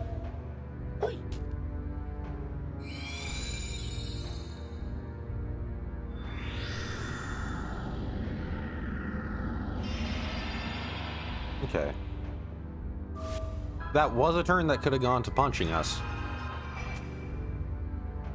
Therefore, I count that as a win. He didn't kill me. He instead buffed himself.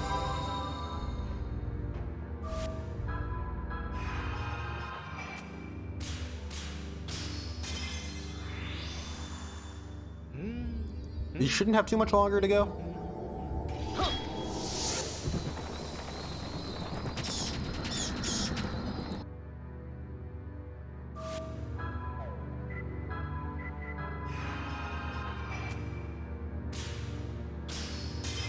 For some reason, I feel like his AI might be set to use Drain Wave when he's lower on health, when he reaches a specific amount of health that he starts using it.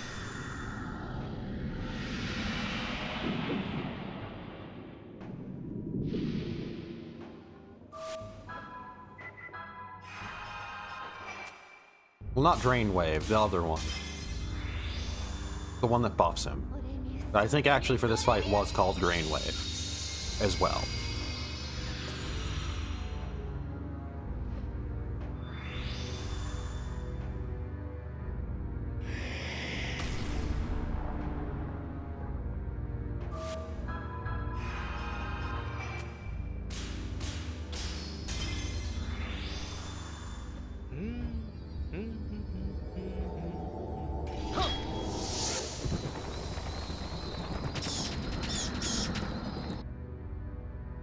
There we go. Now back to Turbo, so I can just skip through some cutscenes quickly.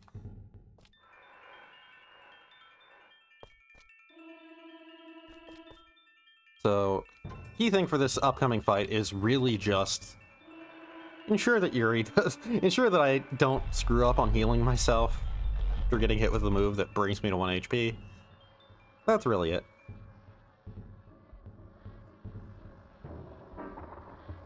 God, Turbo's actually making this song skip notes. Like, sound like it's skipping notes.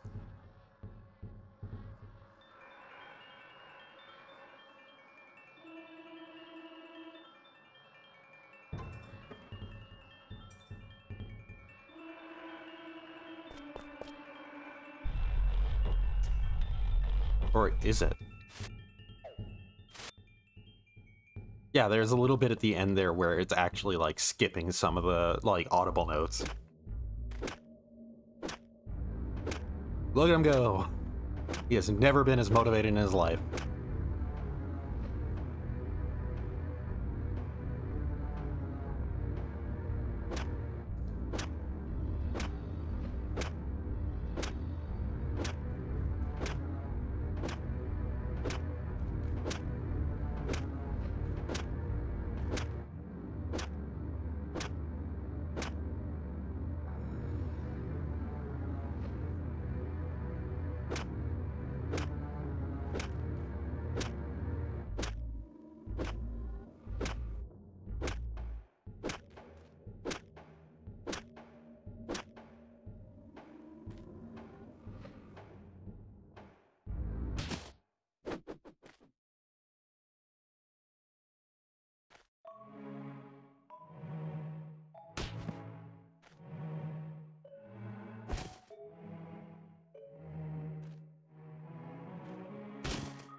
Okay.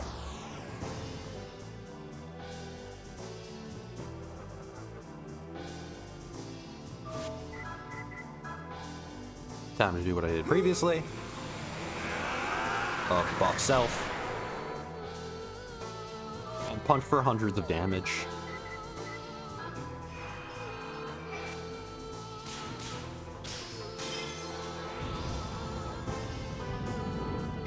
It is a shame that it removed the Mind's Eye from him. So I can't be also doing double my attack damage and whatnot in a single turn.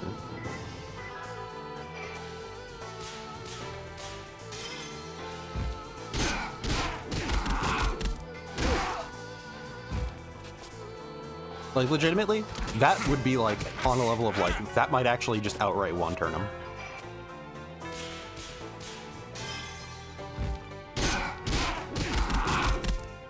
Yep, it would have. If Mind's Eye was equipped, that double in attack and damage would have one-turned him. Also, the dithering seems to have, like, the interlacing seems to have gotten weird. Wait, why am I turboing through this? This is actually something that I can... I say as I'm just gonna mash through it anyways, but...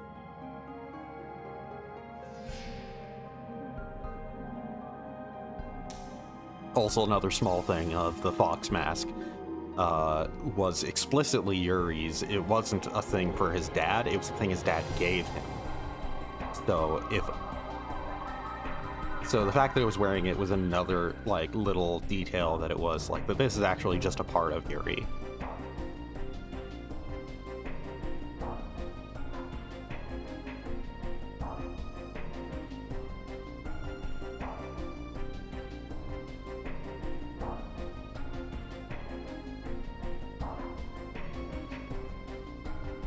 So now that I have Yuri back, I should be able to speed through all content again.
I'm gonna keep Zhuzhen in my party for now instead of putting Keith in there.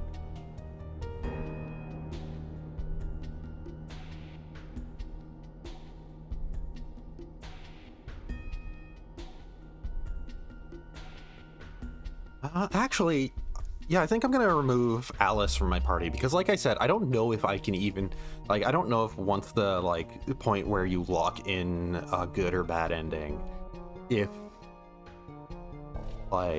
at that point you lose access to Alice or not. So as a result, I think I'm gonna...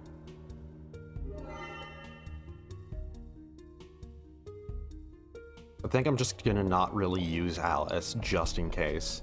And hey, that shiny thing that's there entirely to tempt you. Entirely to go, hey, look what you missed. Look what you're gonna have to walk all the way up here for. I do not have to get because I'm on New Game Plus, and thus have already gotten the thing it would give me.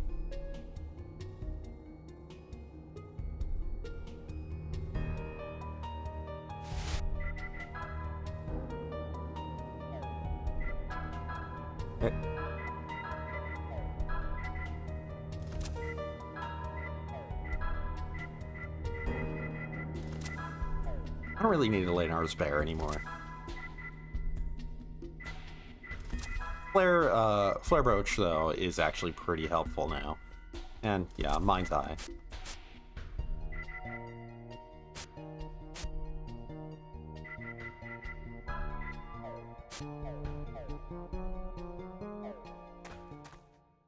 Just with the fact that I'm using stuff that generally is gonna be pretty high cost in comparison, like how much SP I have, with how early I have access to this stuff, like the fusions, it is a pretty good thing for me to, like, decrease the cost of them.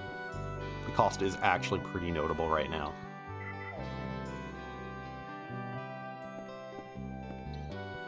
Okay, so she has not planted the seeds that she was given, so I cannot get the Earth gravestone yet.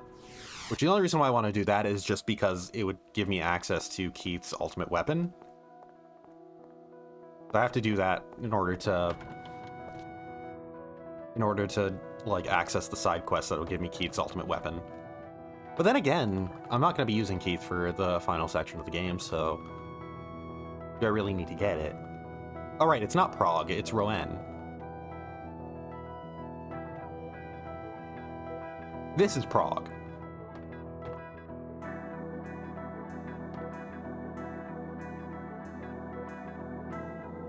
It's suddenly like a memory from an hour ago. Oh god, I said the wrong thing.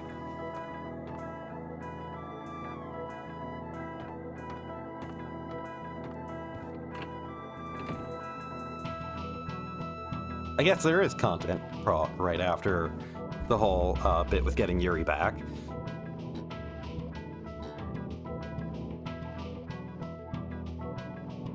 Yeah, then there's going to be the boss fight against Olga in here, then in Rouen.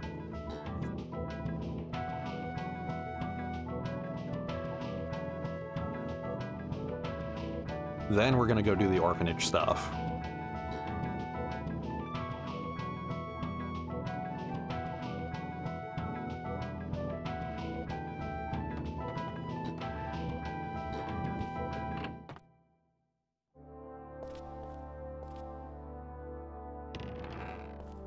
You know, it's a good thing that, like, with the whole, like, body stealing thing that was in this cutscene, that nothing actually came about because of that whole, like, weird mirror body stealing thing. There was no moment where it was, like, trying to trick the party and we were, like, we had to, like, figure out what was going on and then, get, Alice back in the party. Like, for real. Because we had a fake Alice. We don't spend any time with a fake Alice.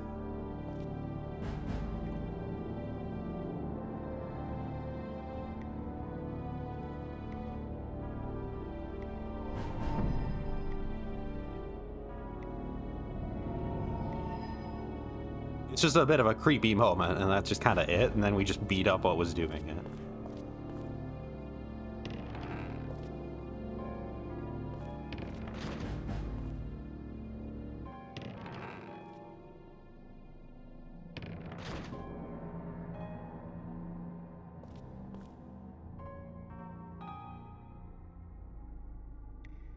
Like I said, this is just like, oh man, creepy moment, huh?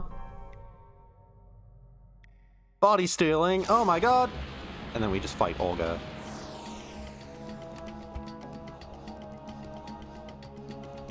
Oh right, this is just a solo fight with just Alice. This actually might be tricky.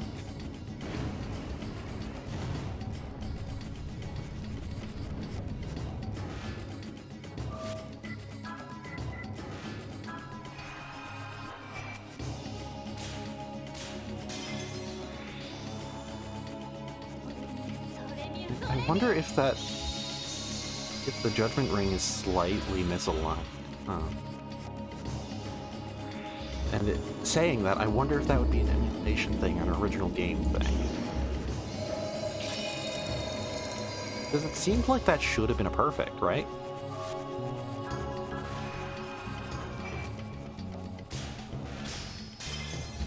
And there are times where it seems like where I get a perfect where it seems like it should have been a fail. It was too far away.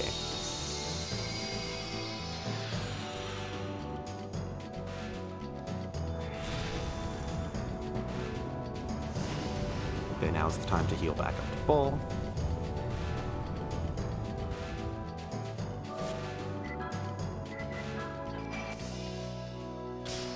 I didn't need to go for the perfect there. But, you know, why not show off? Why not put my life at risk of needing to reload again and redo everything I just did? Again. At that point, I'd probably just give up and just go, you know what, I'm not gonna do this New Game Plus thing. I'm gonna quit streaming from here. I screwed up too much.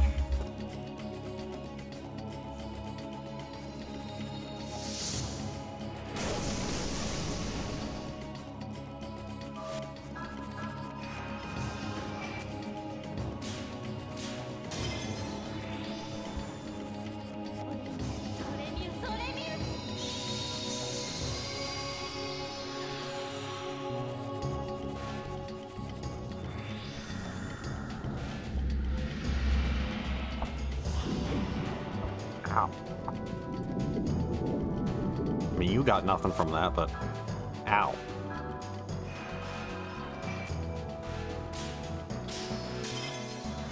I'm not really in too much danger right now of, like, needing to heal my sanity and then needing to heal my HP. There we go. If I could have taken a turn to heal my sanity and then still had enough HP left to be able to heal my HP afterwards.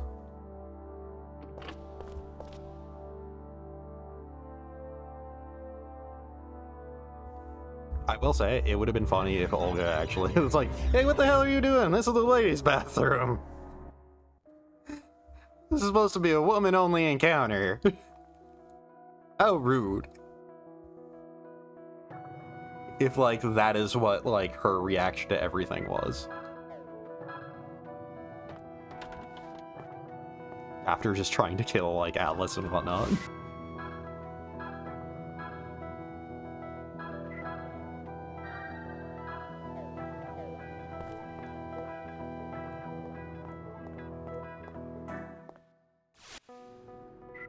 Okay, so now we go to Rouen.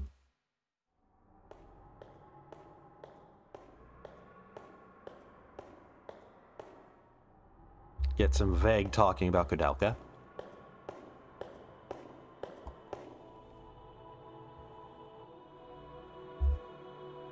Because after the events of Koudelka, she has become one of the strongest magic users in all of existence.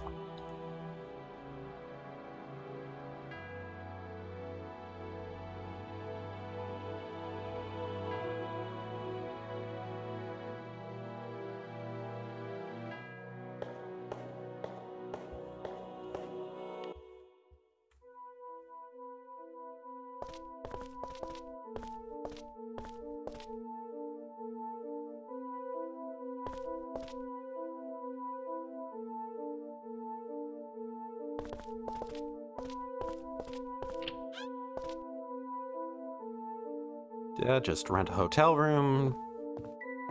Go figure where Alice ran off to. Get into a boss fight.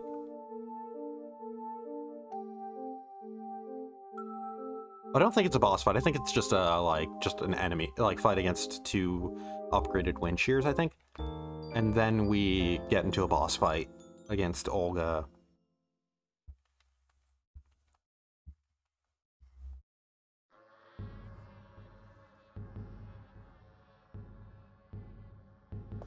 And then we go to London.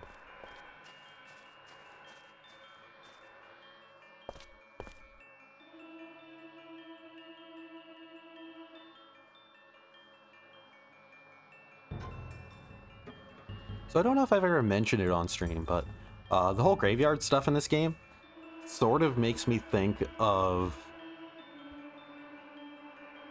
how Shin Megami Tensei 3 Nocturne has the Labyrinth of Amala. Not necessarily because this is anything similar to that, but very much just that it sort of feels like they could have built it into something like that. That it's a thing that you could kind of like make in, like the whole stuff with the masks specifically. Kind of makes me think of the whole Labyrinth of Amala thing, where it's, hey, this is explicitly a, like, this is optional content throughout the entire game that has nothing to do with the main story and is just its own little side thing, its own side dungeon.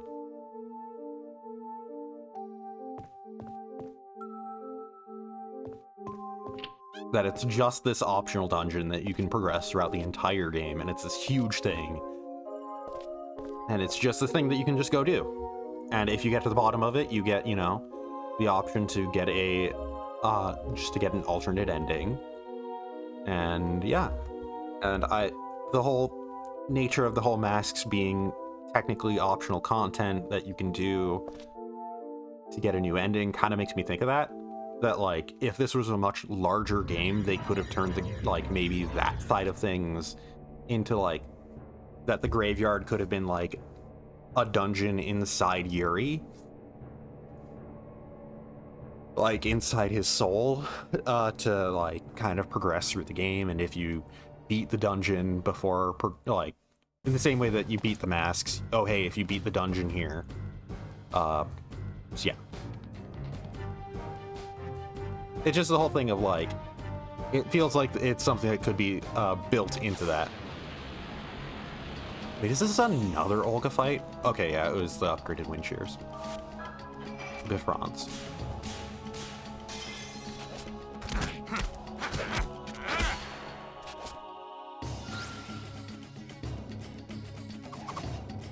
But yeah. The reason why I am thinking about that really is just because I absolutely love that sort of thing in RPGs. The idea of here's this extra large dungeon throughout the entire game that really is just optional content, but that you can just progress throughout the entire game just on the side. I just love that so much. It is one of my favorite RPG concepts ever after playing Nocturne. Even before I played Nocturne, I knew that I loved that sort of idea. I absolutely adored that idea before playing Nocturne. And it was something that I was really looking forward to when I finally got around to playing it. And I liked it. Yeah, I genuinely really liked it a lot. Another thing about it is another game that does similar, of course. Well, of course. Another game that does similar is also by a hat list. It's Soul Hackers 2. It's admittedly part of, like, the complaints of the game is that the Soul Matrix stuff is, like, it's an optional dungeon for upgrading your party members, and it's pretty vital to making the combat a lot more interesting. But at the same time, there's this element of, like, the Soul Matrix is, like, so much of the gameplay, and it's not really that different visually. It could use a lot more visual difference throughout the entire game as you progress through each floor of the Soul Matrix, basically. That, like, as you move into a different floor, each one starts to progress, like, visually in a different way from each other. Because you have one per party member. And then, yeah. And from what I understand, getting all Soul Matrixes, beating the boss on floor 5 for all 3 of them is how you get the good ending for that game. So once again, yeah, it's very Nocturne in that regard. But it's like, it's also kind of, the Soul Matrix is very much why there aren't a lot of different dungeons in that game, because the Soul Matrix is so much dungeon. But at the same time, the Soul Matrix is a concept I adore. So I absolutely love it. Once again, it's one of those things of, like, with Soul Hackers 2, it's like, I get people's complaints about this game. My genuine biggest complaint, like I said, I think there should be more visual variety in the dungeons. Like, for the Soul Matrix specifically. And I think that there should be more dungeon music, specifically. Very specifically, there should be more themes for each dungeon. Each dungeon should have its own theme. Let's go with a completely different party than what I would have been using last time. Oh wait, right, I should actually check what Marguerite has.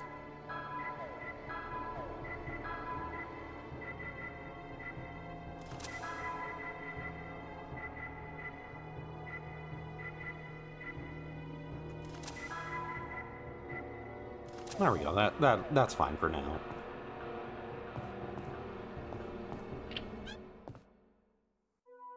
Well, I guess if I have Marguerite in the party, I probably want the pedometer, actually. I do want the pedometer equipped.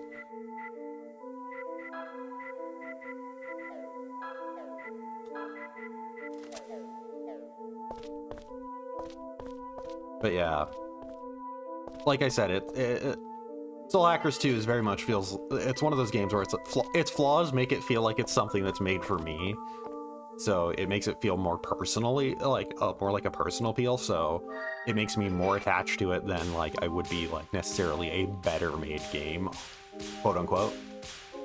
A quote-unquote better made game, to more properly align those words in the correct order.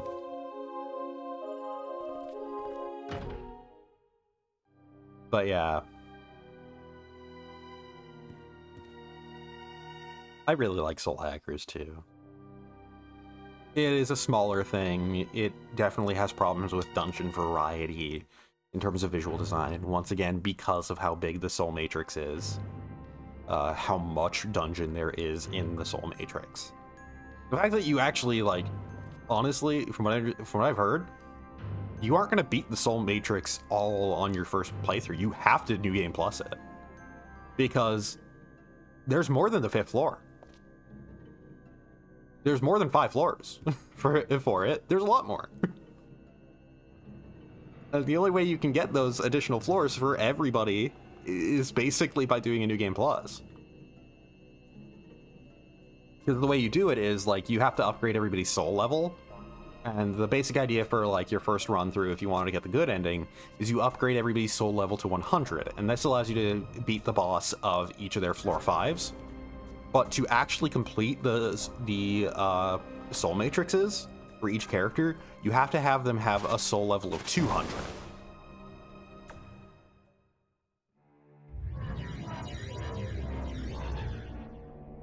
So, yeah, that's something you can only really do on New Game Plus. Just flat out. And here we go. Not talking about other things. Time for a proper boss fight that I should be able to just wipe the floor with, thanks to how strong Yuri is. Admittedly, not having Alice in this party does mean that my healing is pretty high cost.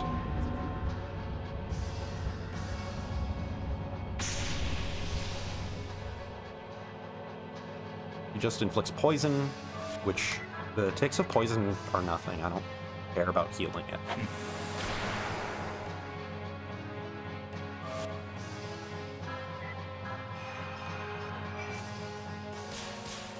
Just genuinely wasting the time to heal it feels like the actual biggest mistake I could make in this fight.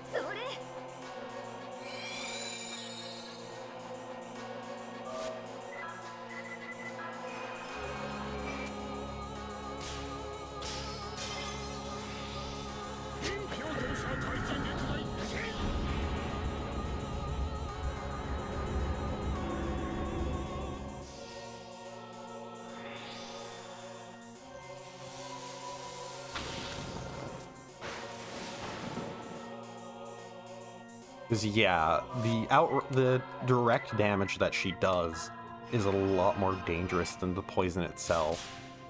The poison itself doesn't really matter. It's 10 damage a turn. So it's like, it's not really a threat. Even when paired up with her damage, she would have to put somebody into critical, like, into single digits for it to be a threat. Like, with an attack. And if she's already doing that, that's close enough. That's a damage range that is, like, that's close enough that, like, that could count just as a bad roll, like, as an unlucky roll on my part. That she rolled higher damage and got just enough to kill. Because, yeah.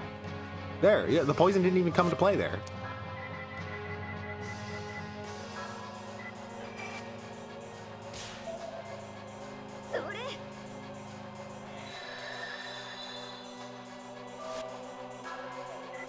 So, gonna have to recover Yuri's. As soon as Yuri's able to fire off, as soon as he's able to buff himself and attack, she's dead. It may take a moment to get there. But it will happen. Also, Yuri is for some reason in the back row.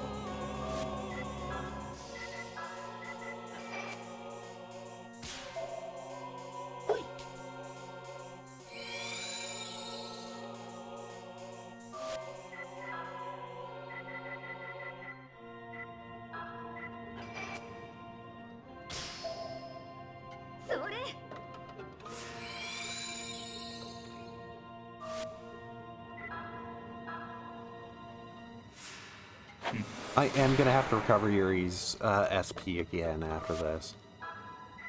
Because, yeah, it is actually extremely low.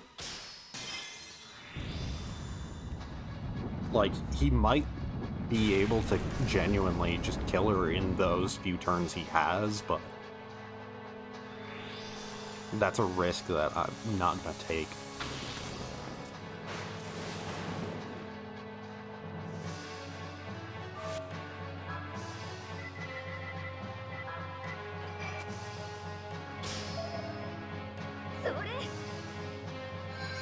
Now, now I'm just gonna swing it because that's more than enough SP to last for the rest of the fight.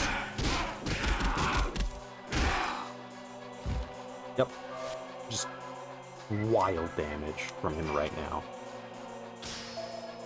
Combination of that being a buff that is strong enough to that is a buff amount that is strong enough to last us through the rest of the game.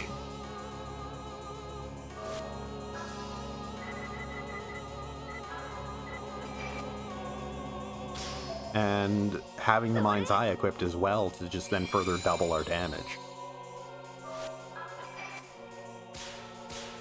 That's good enough to basically carry us through most of the game, and then we can use the absurdly busted combo, like, for the final boss, and just wipe the floor with it just almost instantly.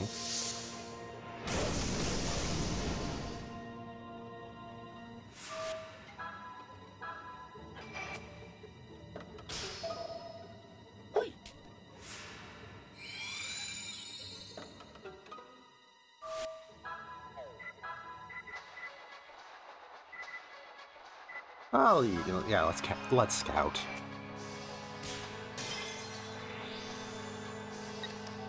Yeah, I could use some help here. Let's see. Still in no numbers, Dark Element. So if I did bring Alice, she would be able to further increase Yuri's damage with Holy Edge.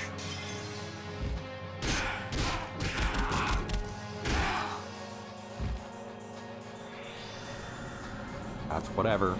I don't really care about losing MP right now. All I care about is just that Yuri keeps swinging in.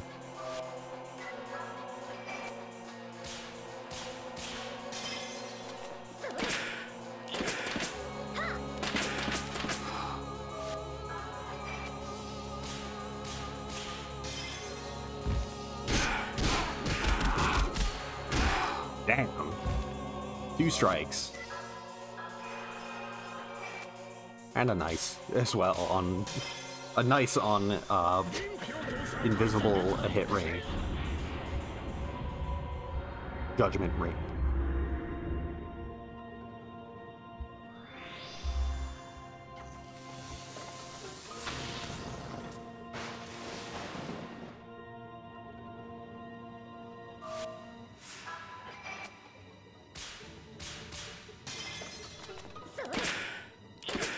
I'm just gonna keep swinging in. I know I have this one, especially after the previous turn.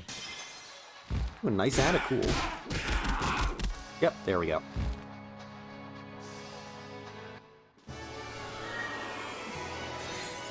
Yeah, something happened to the interlacing with the most recent update that PCSX had.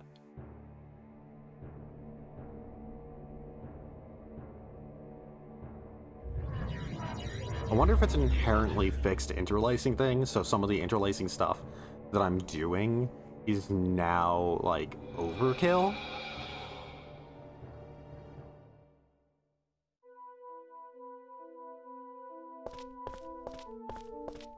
Oh. That happened. Time to... Wait, is it that we were supposed to regroup at the end now? I think it is. Oh wait, no, he told us to go to London, I think.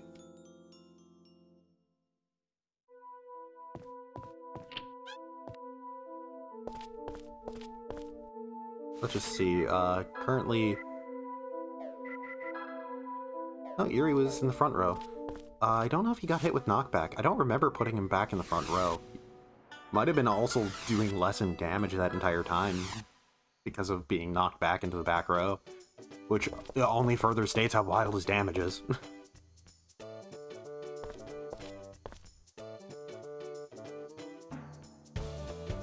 Man, it's been a while since I've heard this Mario RPG-ass music.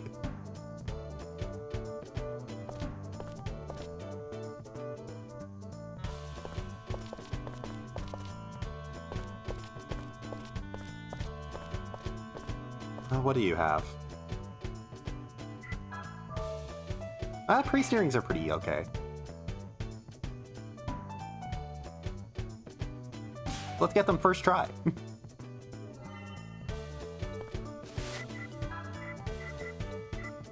The game really wants to put Alice in my party. Is constantly reorganizing my party to put Alice back in.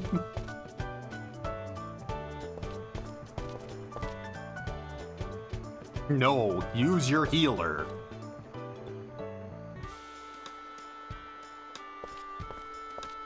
You know, the thing is, if Alice isn't locked out of my party, by the way, because of once I lock into the bad ending, I am probably gonna just use her again. Because she is an absurdly good party member. Just for the fact that she has a full party, full heal. That's wildly good, and economically incredibly good too, for the MP cost that it is.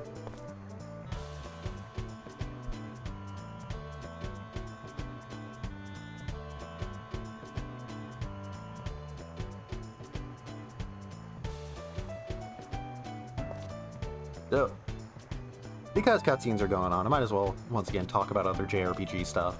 Now, you know, I'm playing through Soul Hackers 2 and whatnot. Every now and then when I think about the fact that, like, I like to platinum JRPGs. And every now and then, the real big dread that sets in when I think about that, and I look at my backlog of, like, games on the PS4. The real big dread sets in when I notice, oh right, Tales of Berseria. I have not, like, haven't really gotten that far into that game yet. I still need to finish that sometime, don't I? And just the sheer dread that kicks in of like, oh god, a platinum for a Tales game.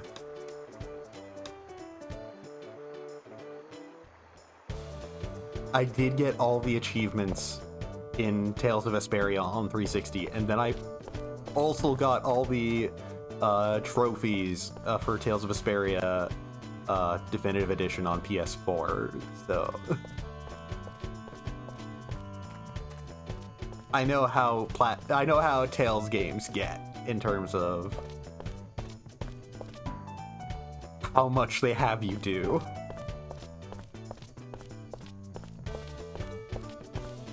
There is still worse in terms of like JRPG that'll make you take your life to try and like finish this, to try and platinum this. That's Star Ocean 4. That's like expected, you know, this is gonna take you 500 hours.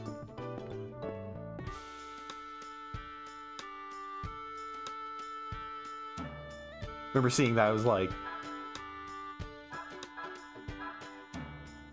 basically like, okay, like the trophy guide I saw for that has a point where it's like looking at the specific trophy.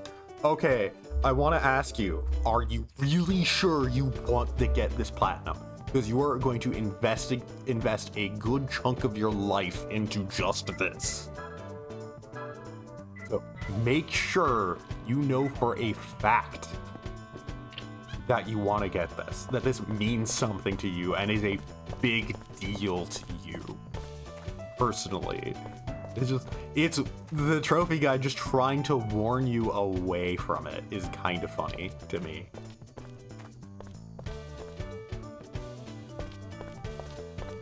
All right, I think I have to go tell the rest of the group that our money was stolen.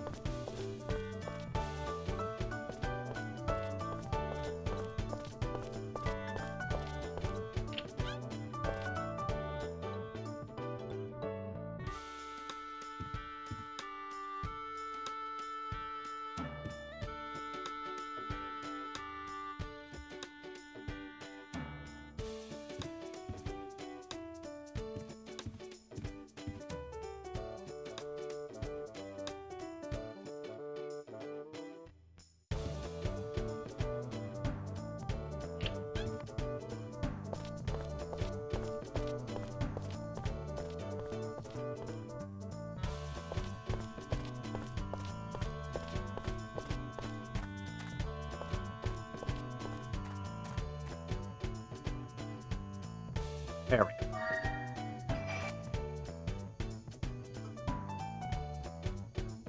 No, I'm not gonna do effort noises throughout all of this. No, that actually sounds like a terrible idea. Sounds like audio poison.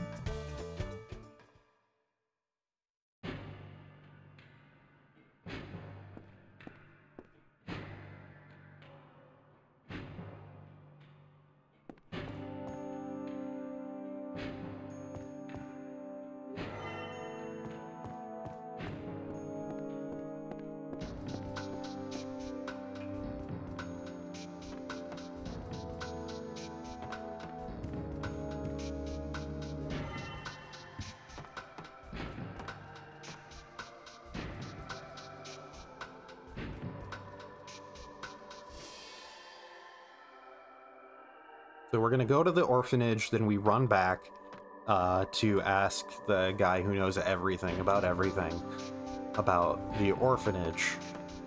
And then we go back to the orphanage because we find out that the kids from here got kidnapped.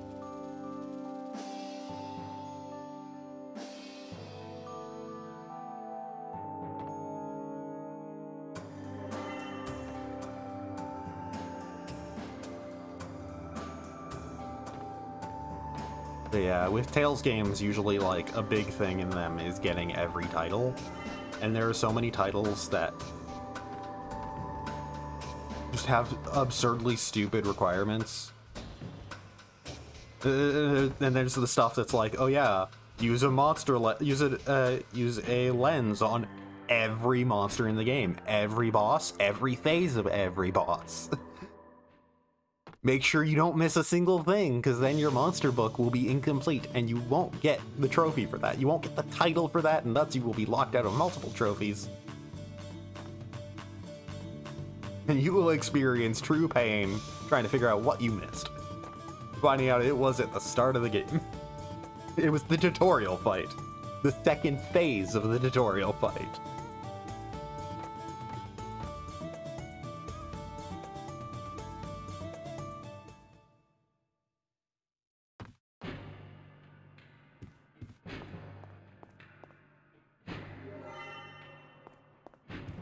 Okay, wait, is Hallie in the party yet? No. Right, Hallie has to show off his ESP powers first before he can be made a party member.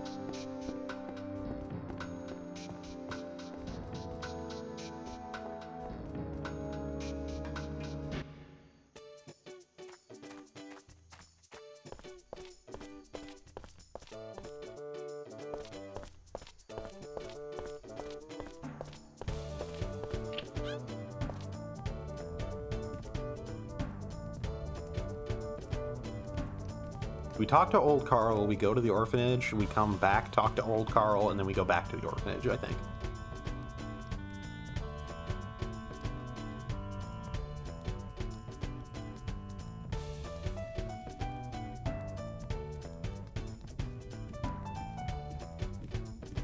Man, hearing this music makes me go like, I should stream Mario RPG sometime. I should stream Paper Mario. I should stream Paper Mario Thousand Year Door. I should commit to a franchise just right now off a whim. As if I wasn't going to already.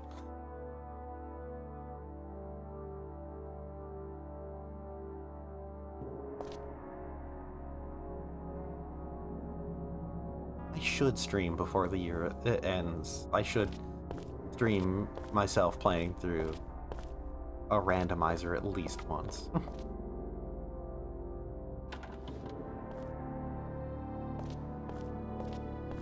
I'm just thinking, like, not necessarily Super Mario RPG, but thinking about Super Mario RPG, the last few times I've seen it streamed was always a randomizer. So it's like, now I'm just thinking about old games and randomizers. Like, yeah, I probably should stream through, like, the Link to the Past randomizer at the least. Probably the Super Metroid Link to the Past combined randomizer.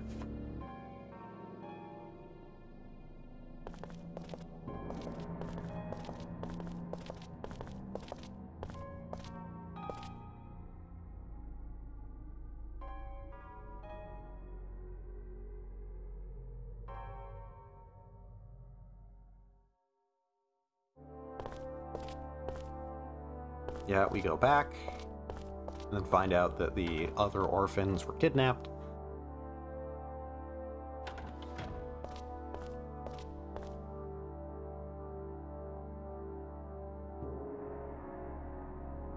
You know, from everything going on here, you would think that this guy is a bigger deal than he really is, but he really is just supposed to be some chump that Albert Simon gave a book to.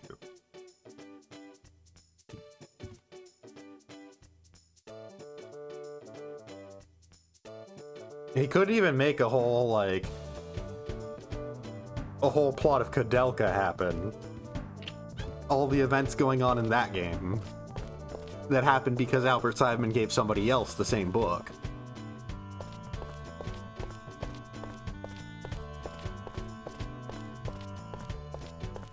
Wait, I think we go back into the hideout, and we find out that the orphans are missing.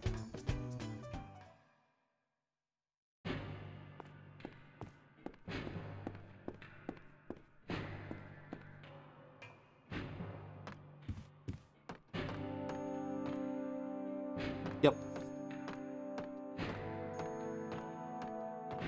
And this is where we find out that Hallie has special powers. This is where Yuri says, join the club. You think you have angst over your special powers? Guess what, motherfucker? I literally turn into a monster. You think you're a monster. But yeah. Him doing the whole thing of, this power makes me a monster. And Yuri, my power literally makes me a monster.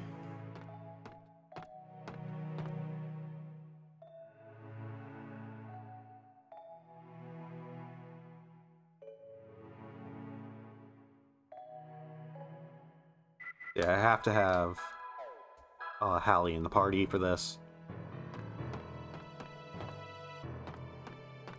It's gonna be fun finding out that I still get access to Alice, like, for the final dungeon, and then, like, that I have neglected bringing her to as much as I could. And then suddenly need to grind her up to be able to use her actually good spells.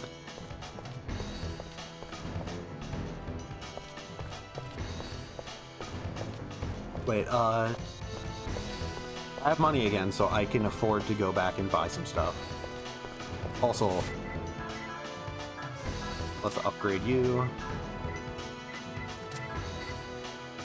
Might as well. Oh right, I got my first crucifix. That crucifix should go onto Yuri, actually.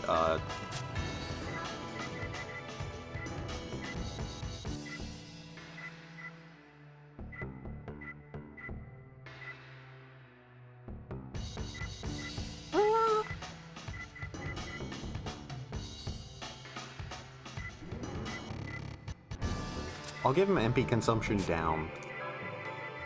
I'm just wondering if I should give anybody the monk earrings. Because it would be a good way of catching somebody up on experience.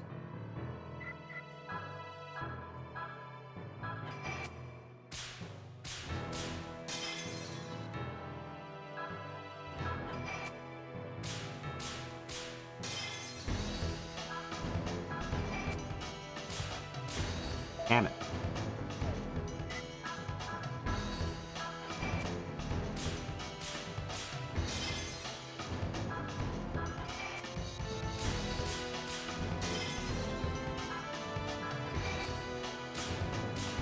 There. I at least got the discount on something.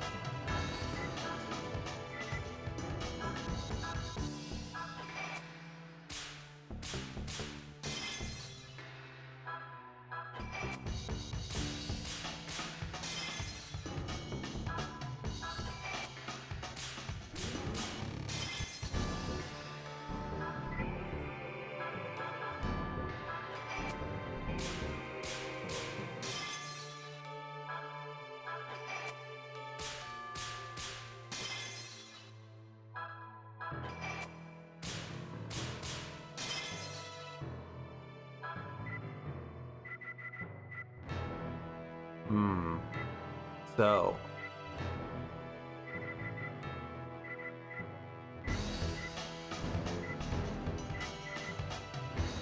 I'm just gonna get 2 cosmic bracelets. Make up for the fact that I don't have any more crucifixes. They'll cover most things.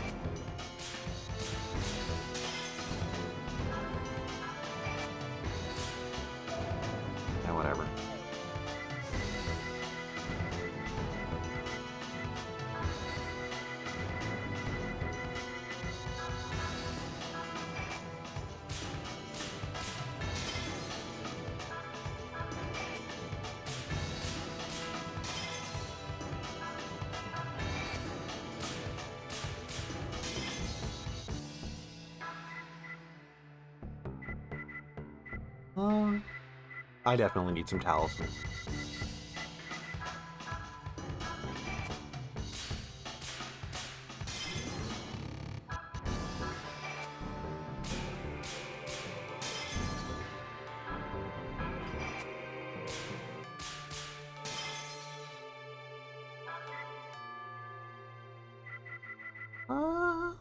That's good for now.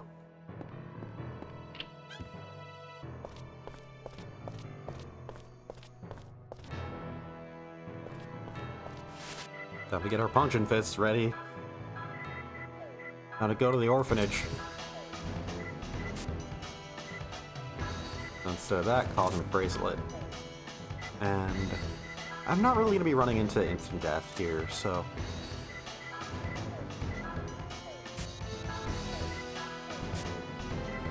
that seems about right for now.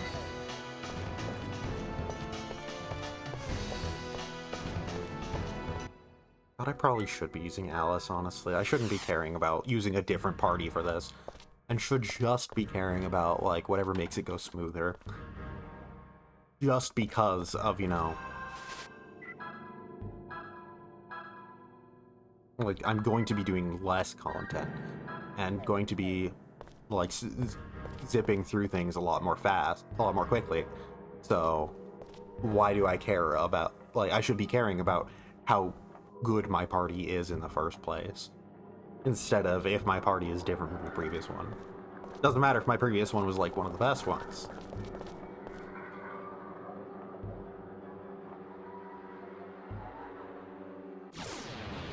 I really should just look up, do I lose Alice if I'm on the bad ending route?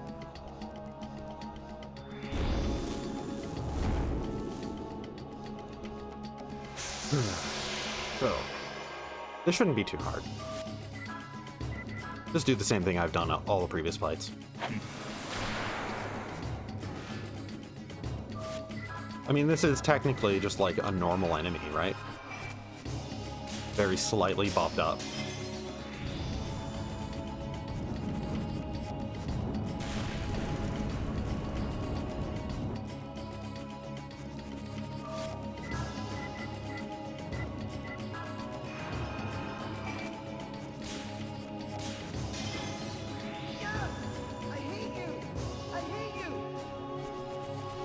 Been a while since I've heard that.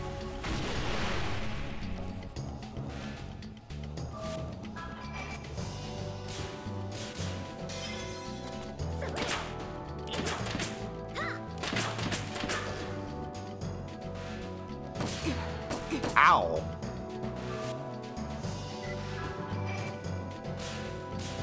Yes, that is what happens when you just pull a gun on a child. What the hell, man? I know you're a monster with like two faces and are upside down, but come on. Yeah, I hate you! I hate you!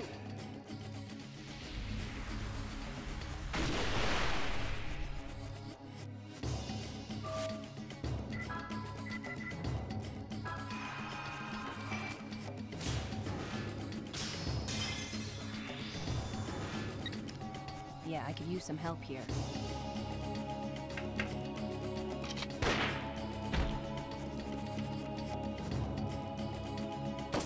Ow. There goes Hallie. Oh, Hallie just speaks purely in English, huh?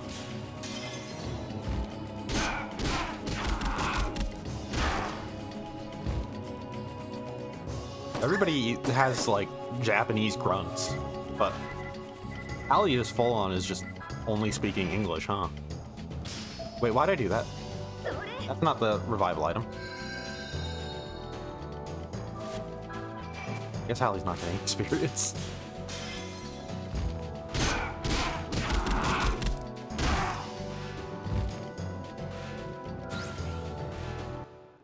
I'll just check. Shadow Hearts. Bad ending. Alice.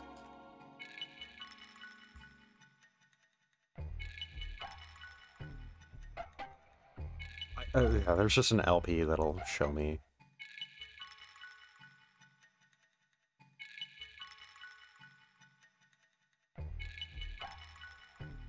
Okay. I do not lose access to Alice. She just hides it. Hides what happened. So I'll use Marguerite for right now, just because, you know, didn't really use her much last time, so. But yeah, I'll just keep Alice in the party. Why should I care? Why should I care about variants when really the only thing I'm going to be doing is just swinging as hard as I can with Yuri and trying to keep him alive? Alice is the perfect party member for that.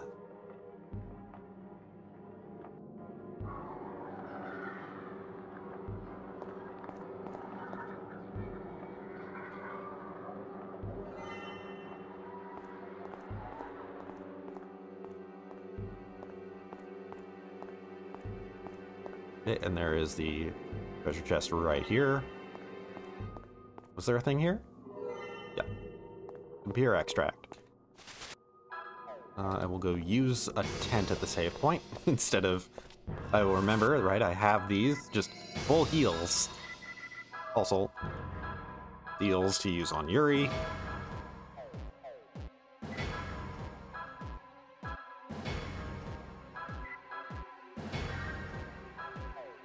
And right, the gimmick to this place is that you get you have to figure out passcodes from one room to the other.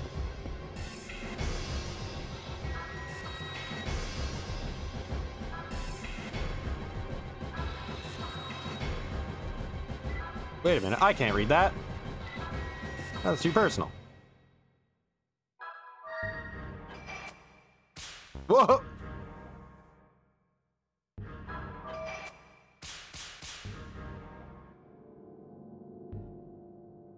So 5375.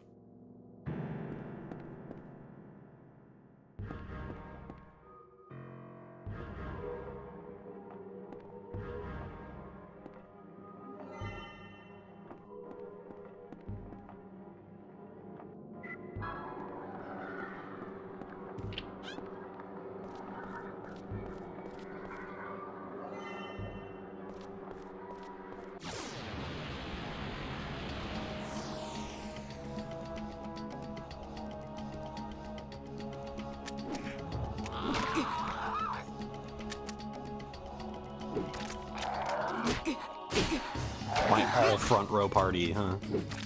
I actually should probably put Pally in the back row.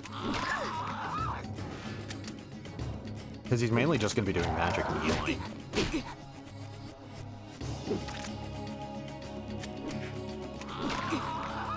Also, man, he's... Everything sure hates him right now.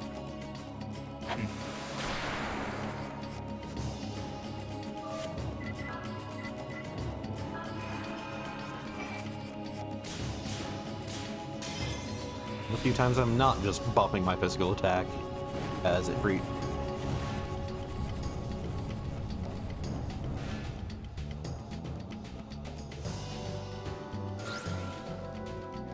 These other two should be taken down pretty quickly with just physical attacks.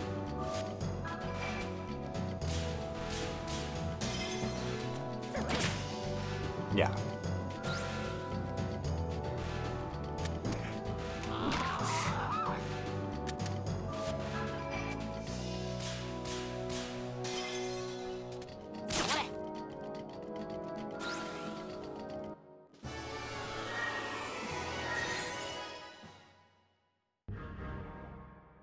Yeah, something about that recent PCSX2 update that I downloaded. Really messing with the interlacing.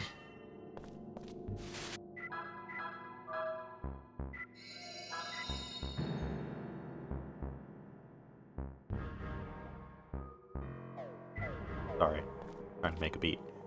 It was 5375.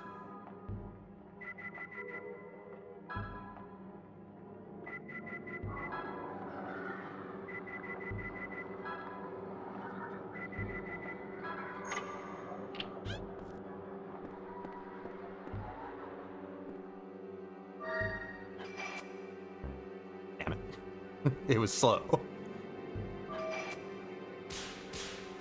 Damn it. Struggling to pick up this book.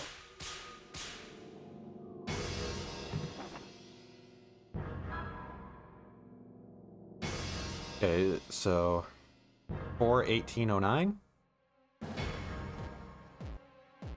Wait, no, it was.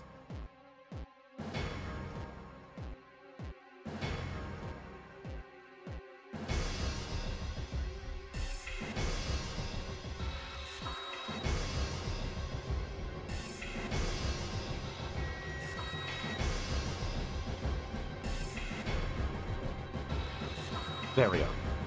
Q310? Wait, no. Oh.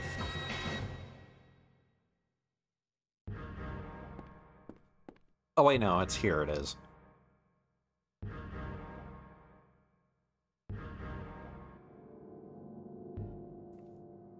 Three 654.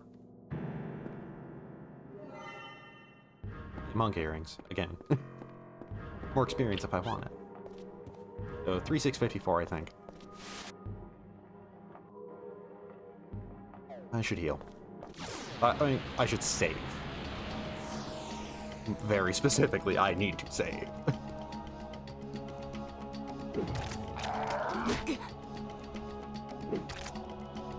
I also am gonna need to heal after this, but...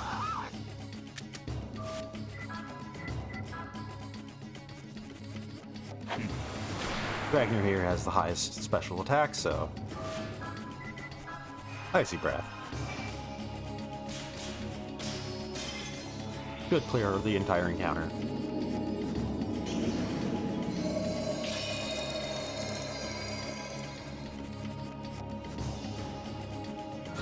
Oh! Somehow damage variance was enough to leave that one guy alive.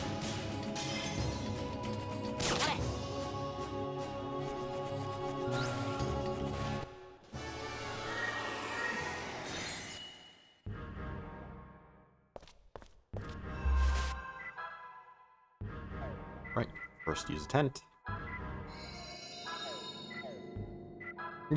Just set up a tent in the middle of this mansion.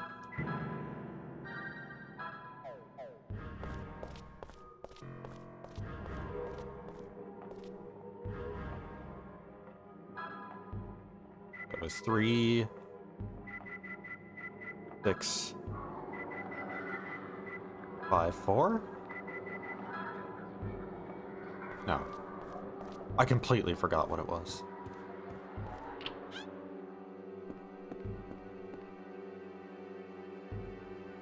Wait, so 3 July 5, 4, that's 7, isn't it?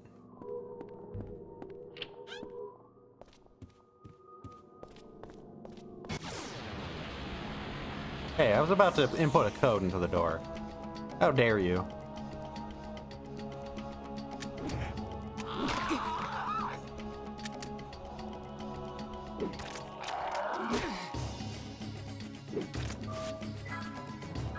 Also, these encounters are really highlighting the fact that I am kind of underleveled with how it takes quite a bit before I can get my first action.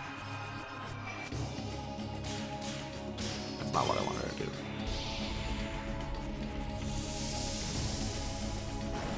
It takes a bit before I can get my first action just because I'm not that fast, just due to pure level numbers gotten from just pure levels, just not there. Hey, I just healed myself. How dare you?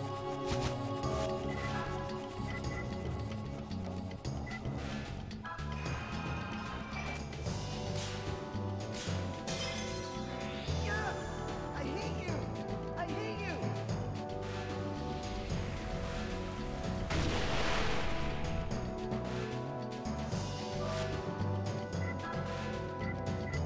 Wait, actually, I think I actually do want to bring Keith back in for this. If I just want to do this boss fight as smoothly as possible. Yeah, I can use some help here. Let me just... It was...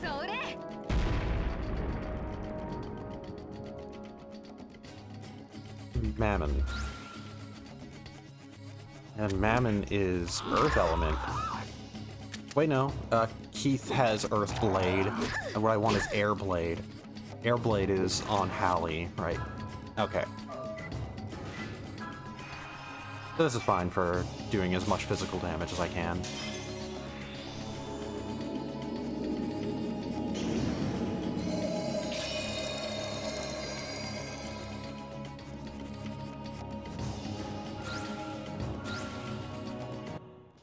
Alright, and I also have to block Petrify.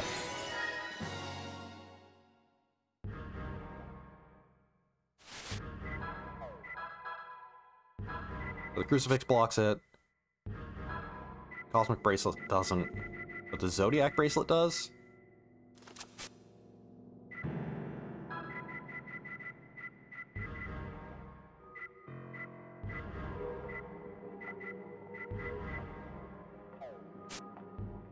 Might as well put it on the character that can cure it.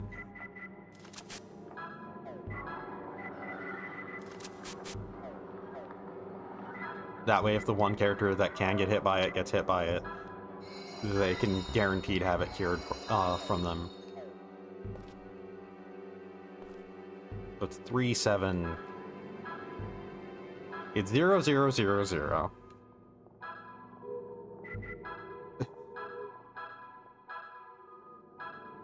Ah, I keep just mashing through. 3, 7, 5, 4. Okay. So that's Earth Element. I should be fine going with Ifrit, anyways, because I'm going to be buffing myself, and that's going to be my focus.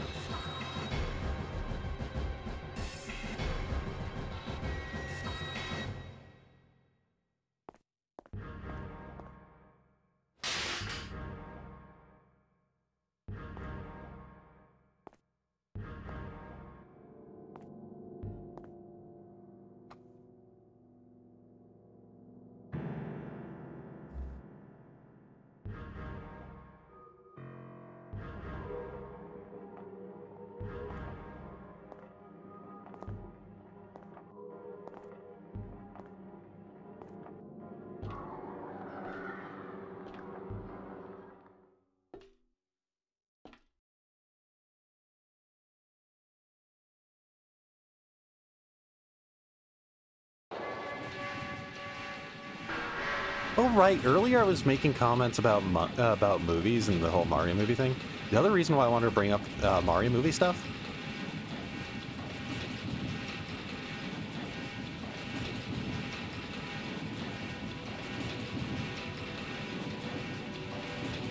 The reason why I wanted to bring up Mario movie stuff wasn't just because Mario movie, because I was also thinking about... I was also thinking about, like, other movies in general. And... just... I'm not a movie person, but man... Knives Out is good. I really should watch Knives Out. I really should watch Glass Onion. I've heard Glass Onion is absolutely fantastic. So, like... it's just... I'm not really a movie person. But that sort of, like, mystery movie, that style, that visual style, that storytelling style, everything about about Knives Out and Glass Onion is just, like, those are movies that those are movies that genuinely super interest me.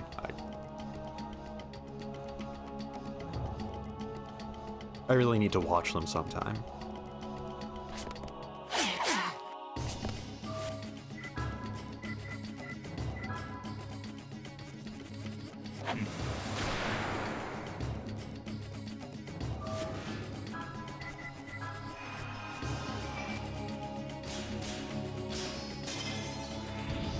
But anyways, boss fights.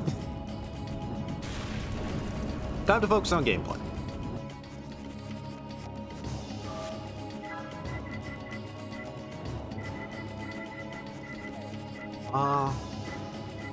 Yeah, I can just have Marguerite just focus on healing with items, no matter what. And let's just see how much health Jack has.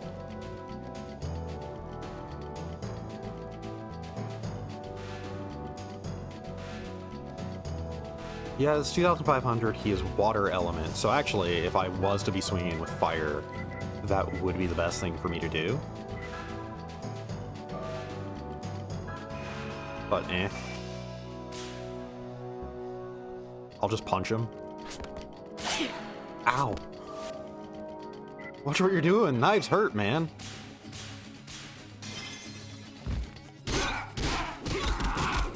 Yeah, about...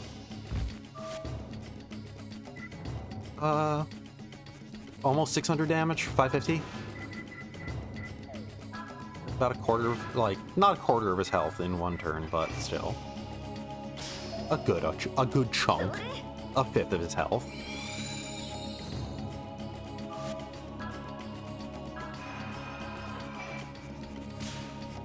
And everybody else's turns are going to be basically going to, making sure I don't need to do exactly a fifth every turn.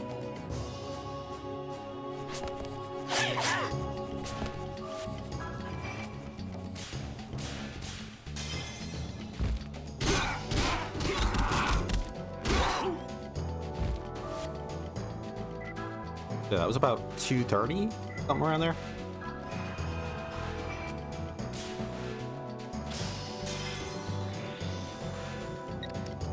Yeah, I could use some help here.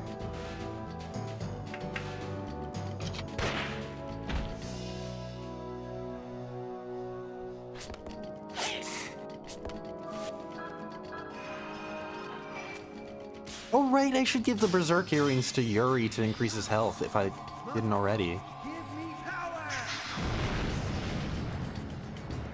Right, that's what I'd swap out the pedometer for. Yeah, I have zero purpose for the pedometer if I'm not using Marguerite. He should be dead with this.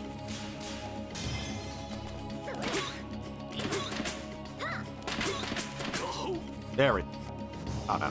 Damn it, asshole. How dare you? How dare you survive that?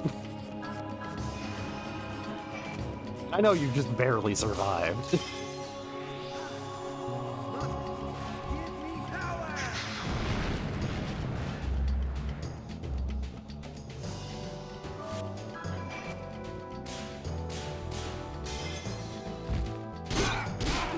There we go.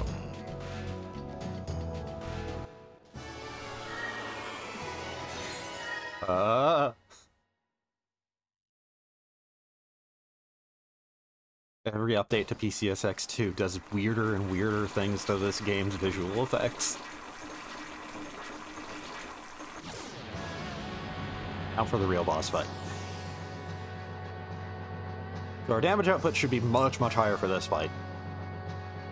Just because we are also able to put Air Blade on Yuri.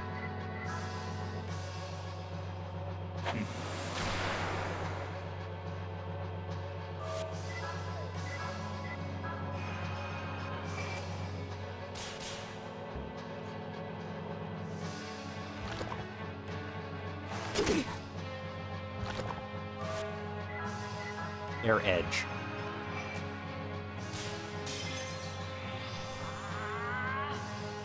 I think Pally actually doesn't have an air element attack, does he? On switch. Drop something hard on the target's head.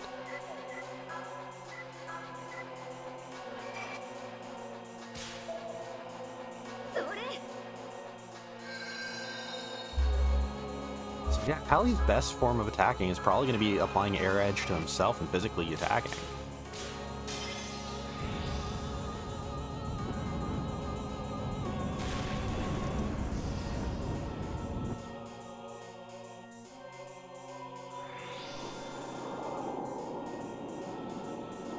Shockwave. Oh, that is pretty big damage, huh? Why I bought a lot of roots. Sora!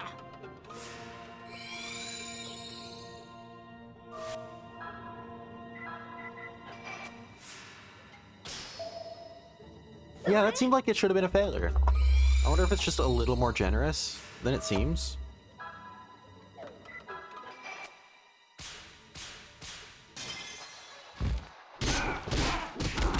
Hell yeah.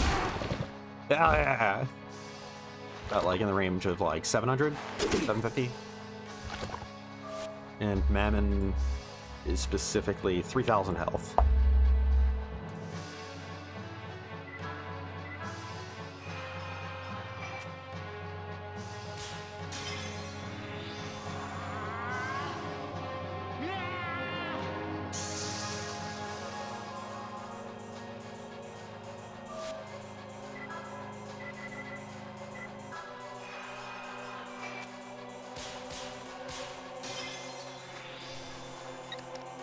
Yeah, I could use some help here.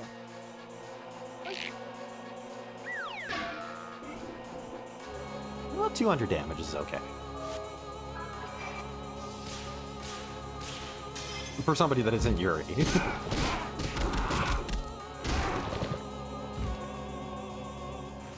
About 330 doubled plus 30. About 660, 690 on that. Because the general rule seems to be that the second and third hits are half of what the first hit does. So getting all three is double the first hit.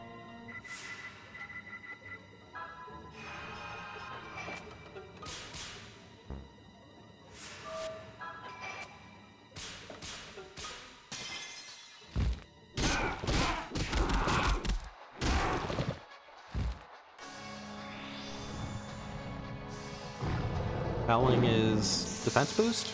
Or healing? It's healing. Okay. Well, I outdid that in my action. That actually could have been pretty solid damage if I got all three.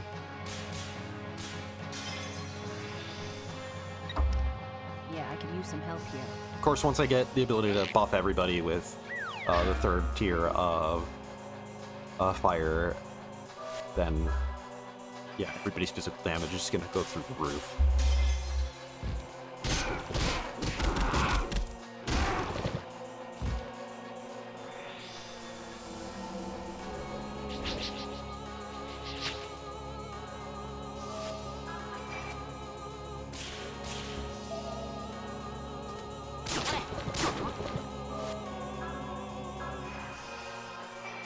It shouldn't have much left. Yeah, I could Actually use trying some to help think. here. So 700 times 5. Well, 700 times 2 would be 14. Oh, 1400. 1400 times 2 would be 2800. So about 3,600 for about 5 turns of 700 damage. Yuri, before running out of his self buff, will... Yep, there we go. Oh,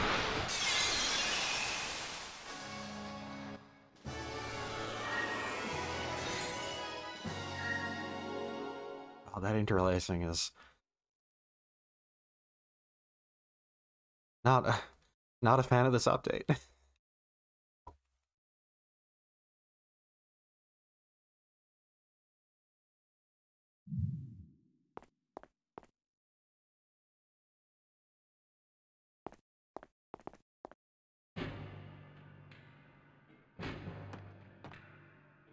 But now we get the goal to go rescue Kudelka. I don't think that should take too long. I think I will be able to finish that in this session.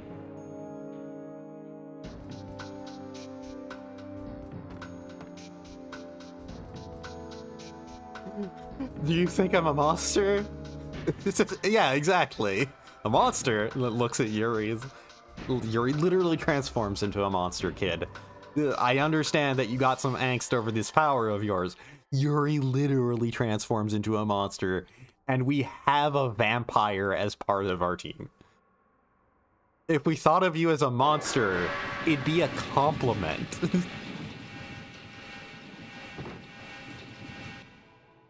You picked the worst people to angst to about this. Yeah, exactly, Keith. But damn, that's cool. You are a monster. Complimentary.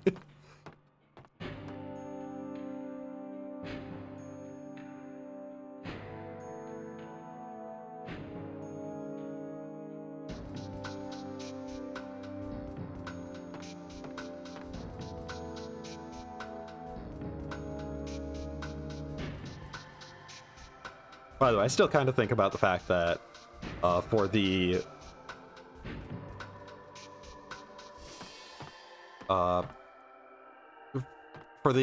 good ending, the fact that the voiceover named every character, like spoke every character's like default names, and the fact that this game still gives you the like option to name your characters, I find that kind of funny. But anyways, time to go save Koudelka. And put ourselves like a dungeon before the final boss. Well, before the final dungeon. The reason why I want to do that now, like want to get the Koudelka stuff over with right now, instead of just calling it for next stream, is because I want next stream to have a little bit of buffer leeway for if I, like, for me to go do some side content just to get everybody's best equipment. So I want to have just a bit of buffer time for that. And not have to do 3 dungeons in a row. And then potentially struggle. Just because, okay, we'll leave. And potentially struggle because my character's equipment isn't really that good. And they're kind of under-leveled.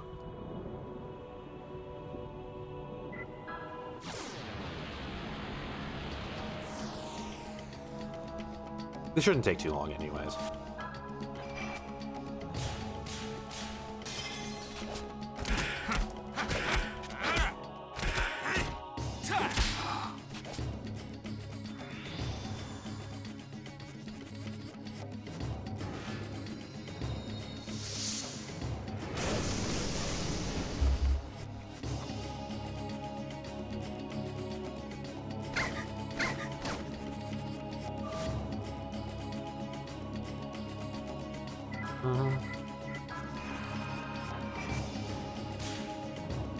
Damn it.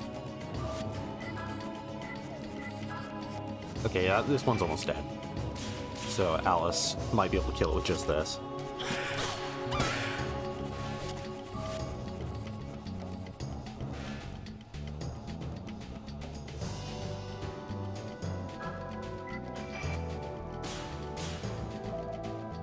Callie should be able to finish them both off with a spell.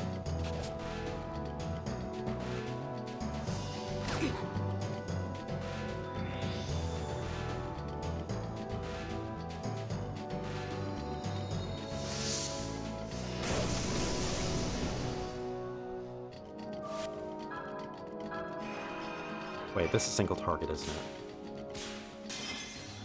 Yeah! I hate you! I hate you!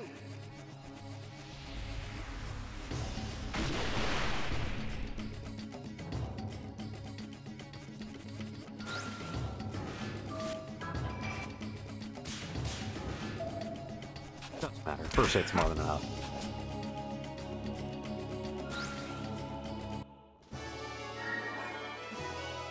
Good God, Alice, your level. You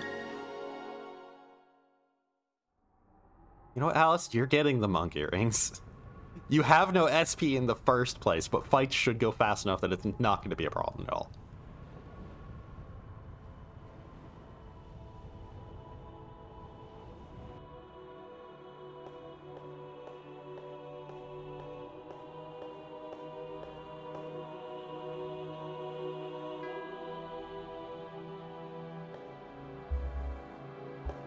How the turntables.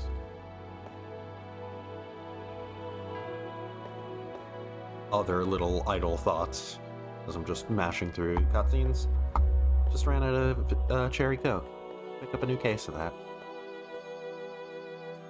I should savor every instance I have of being able to just buy a case of Cherry Coke. Or Vanilla Coke, if that ever happens. Because it's not a permanent thing in Canada.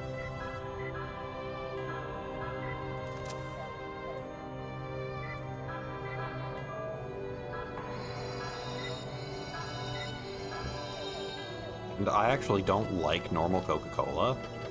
I always prefer to get something like that has a different flavor.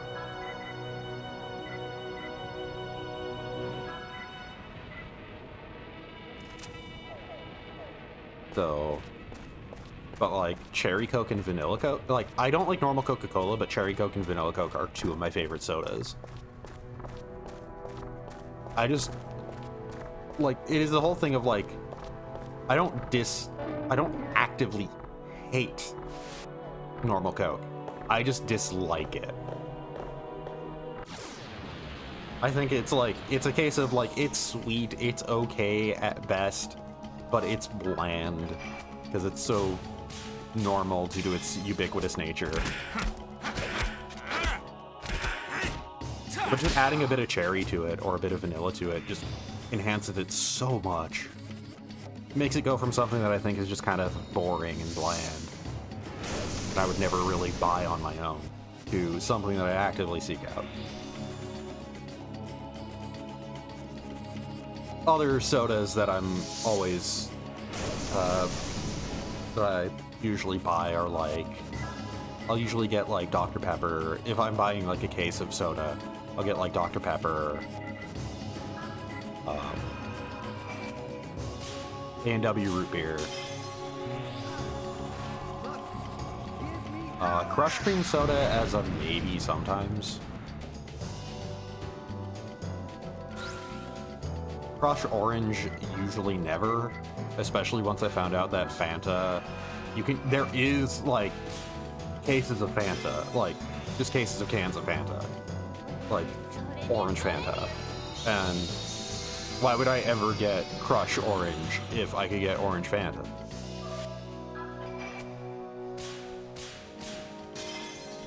I might as well mention orange Fanta in Canada is explicitly like, it's the European Fanta. It is the everywhere else in the world aside from the US Fanta, where in the US orange Fanta is just shittier Crush, Orange Crush, but in everywhere else it is actually like, it is carbonated orange juice in soda form, basically. It is outright made with orange juice, so it's just like, that is the entire appeal of Fanta.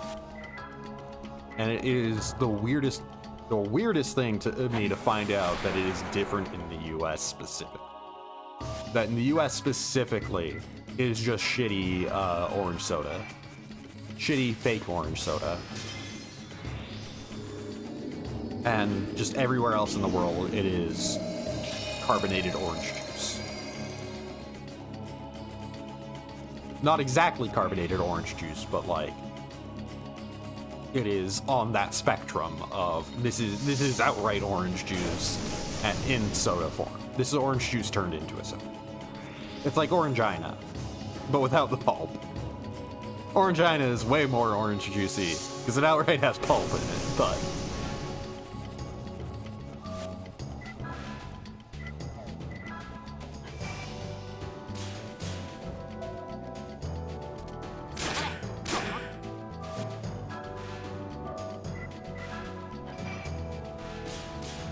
in general, I absolutely love orange flavored, like orange flavored things, like orange sodas.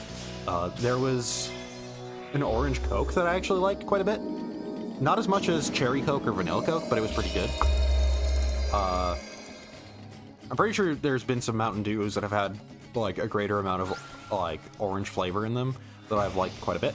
I remember there was an orange Mountain Dew that wasn't like Gamer Fuel or anything like that. Way back when, that was pretty good. And I remember there was my actual like long lost love of orange flavored drinks will forever be orange milk. That in Canada we have the like single serving bottles of milk called Milk to Go, which the French name of them is Lego. Well, Let's Go. Laits, French for milk. Lait. I forget if the S is silent, but it's a pun. It's a pun using the fact that you can say essentially "let's go" using the word milk in French. That's the joke. That's the pun for the French name of it. But yeah, Milk to Go used to have an orange flavor, and that was the absolute best shit ever because it tasted like an orange creamsicle.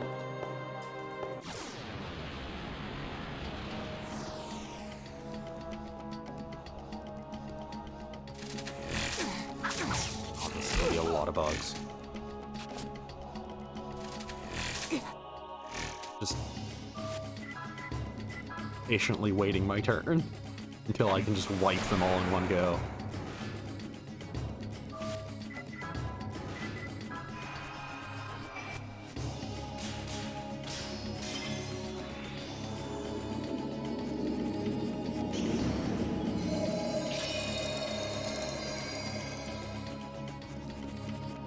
Oh, only one survived. That one that survived only took 100 damage. I think that actually, yeah, going off the name, I think it is actually technically a different name. Okay, it had extraordinarily little health left, though. Now, those 3 hits of 10 could finish it off.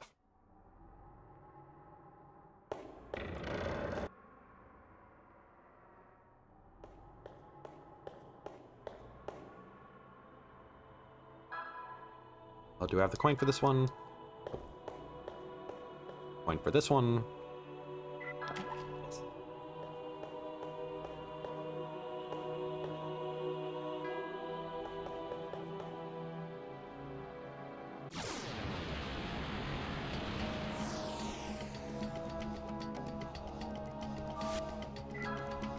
I might as well just bob and just punch.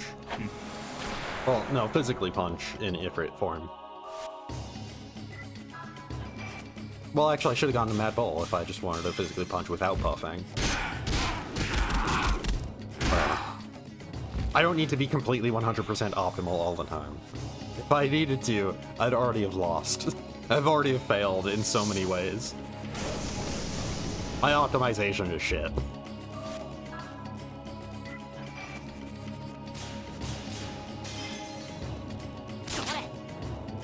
Oh wait. He does actually say a Japanese thing with his physical attacks. Just his death line is in English.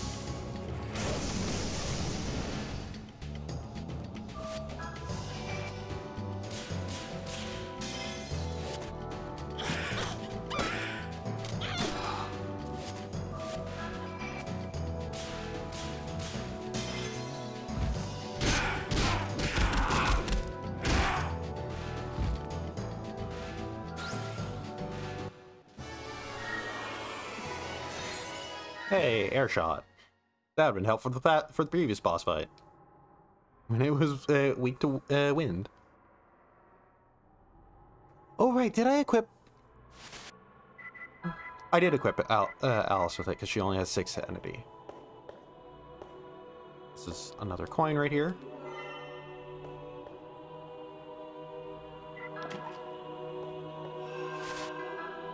So where are the other 2?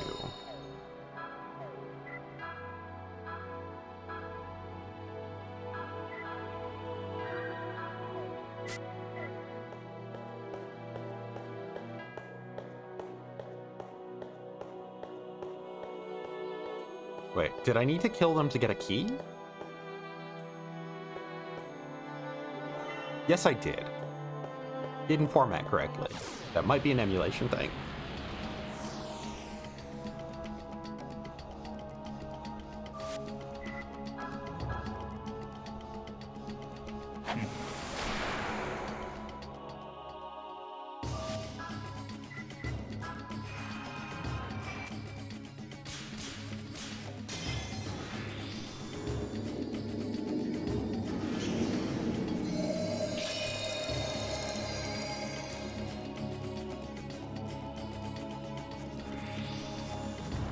Hallie's magic, I believe, is...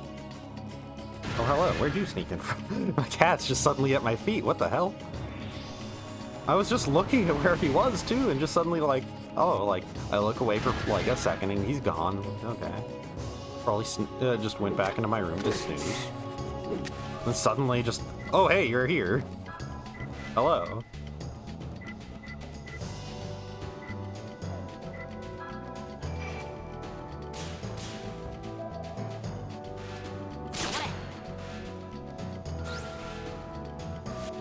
Oh hey, you're stinky.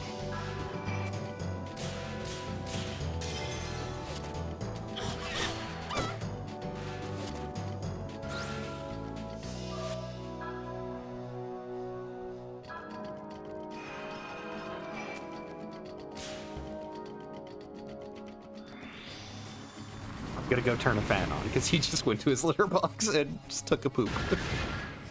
I'm gonna go turn a fan on to make this air livable again.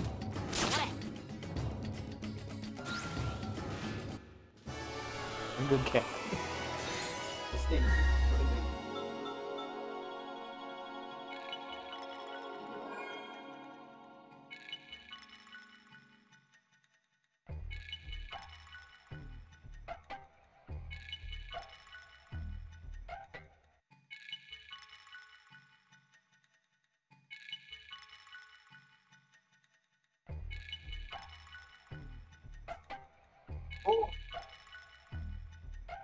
Oh boy. Oh, powerful.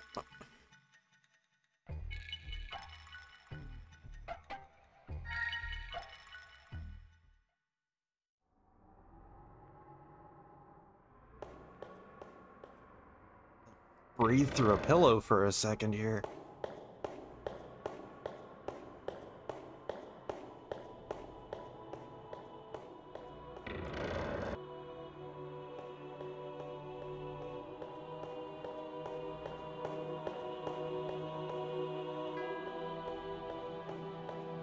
It's the kind of stink that, like, lingers around things.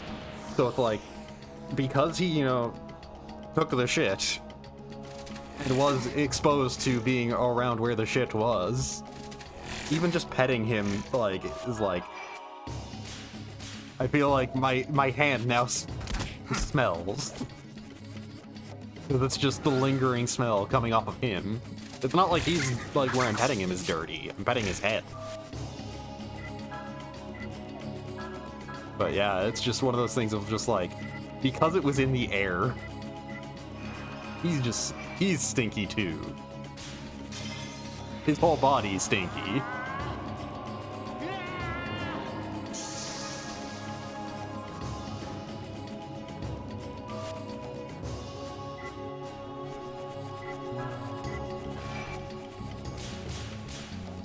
Yeah, I just have to hold up a pillow to my nose. Breathe through that.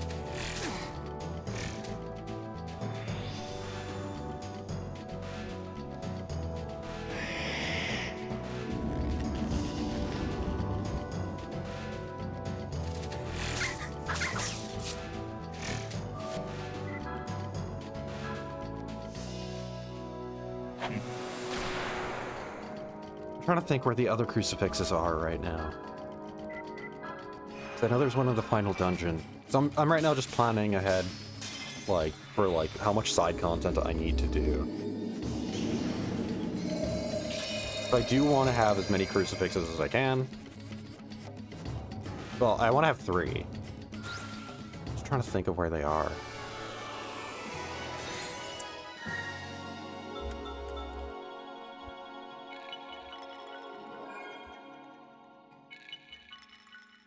There's one in the dollhouse. There's one in the ruins.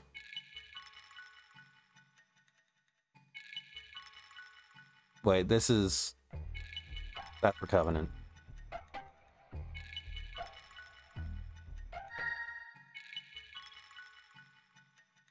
So there's one in the dollhouse. There's one after Scapegoat. You can get one from the pit fight with Alice. Oh, the dollhouse one is right at the end of the dollhouse. And there's a lottery one in, there's a lottery in the room that I fought Mammon in that has a crucifix. So, wait, I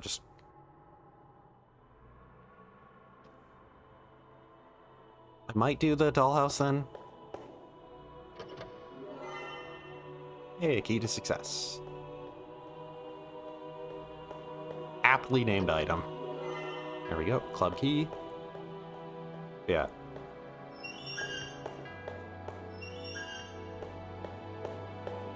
I'm just thinking if I should just get by with only two crucifixes. That's only 2 characters are going to be immune to all statuses, but at the same time, that's still a pretty big deal.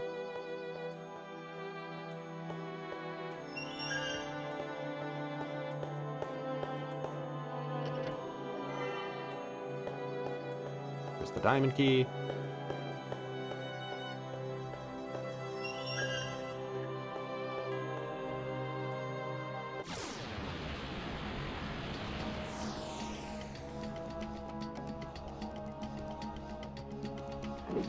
It's just the whole thing that basically getting a full party wearing crucifixes means that I've functionally shut down an entire aspect of difficulty.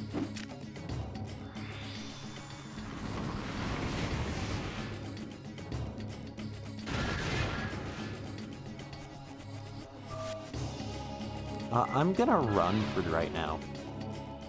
I have my shirt over my nose, because stinky. So if you hear me and I sound a little muffled, that's why.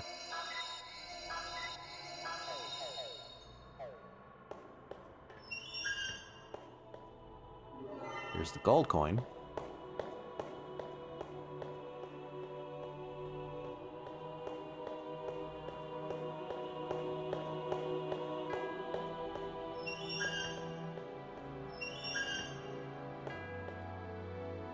Here's the platinum coin. Right, the final key is going to come with the boss fight, and then we use that to access the additional boss fight right after the boss fight.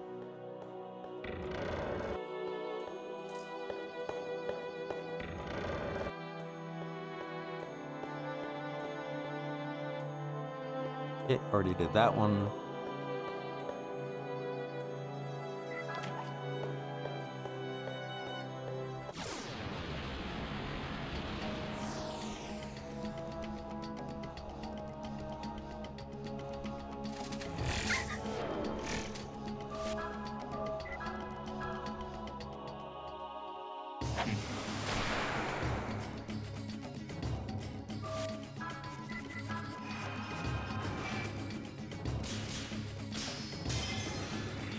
My cat is capable of creating the kind of stink that I'm worried will somehow be transmitted through the microphone. Somehow make it smell on the other end of hearing this.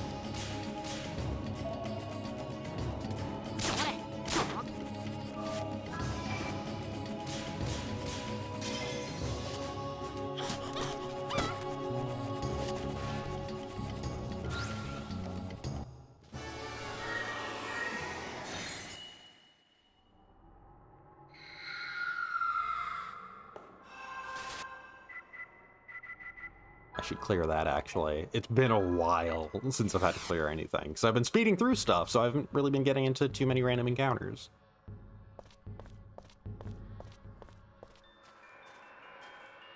Yes, let me clear it. I'm not going to be fighting you this time, so...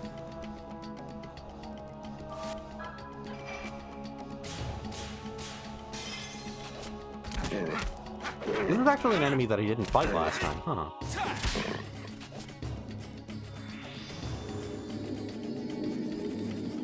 Thinking about it, that means that this is like...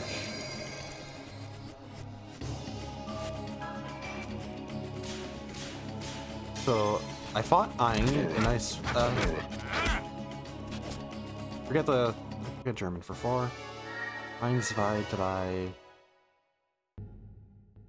something.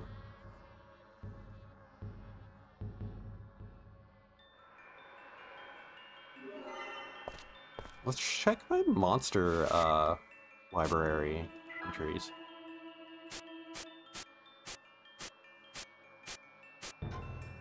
See where it skips any numbers. Oh. Well. I missed one of the mask's beaten forms.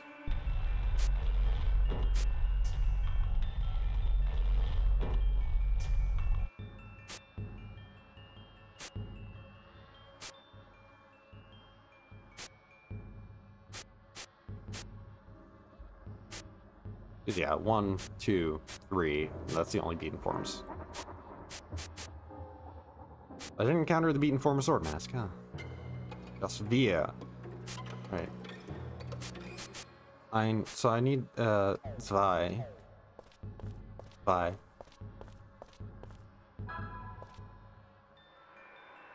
I can't get the beaten forms though without getting locked into the bad ending. Well, locked into the good ending. Well, I guess I could try and fight the masks after that. I don't know if I'd be allowed to, though.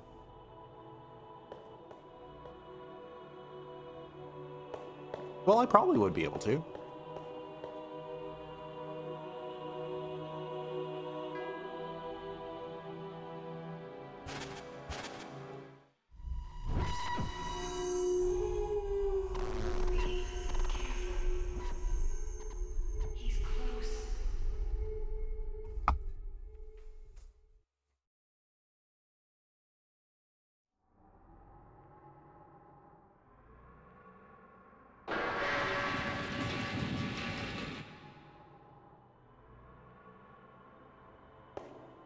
There's a couple of characters in this game that are like, you seem like you might have been a bigger deal. Like the Viscount here. The way he talks, it's like, it feels like you would have, should have been a bigger deal than you are. But you just kind of pop up here, and that's it. Like, I guess technically in backstory you are a bigger deal. But, yeah.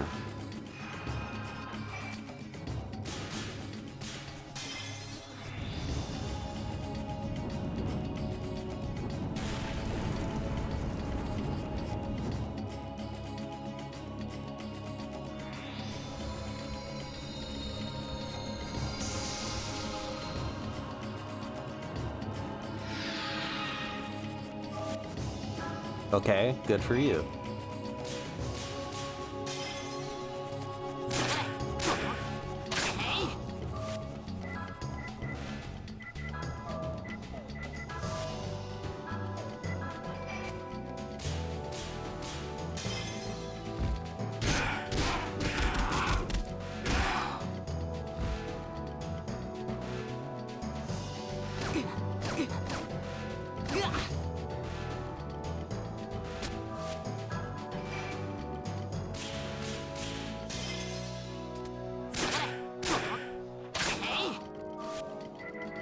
Yeah, we're just gonna go punching.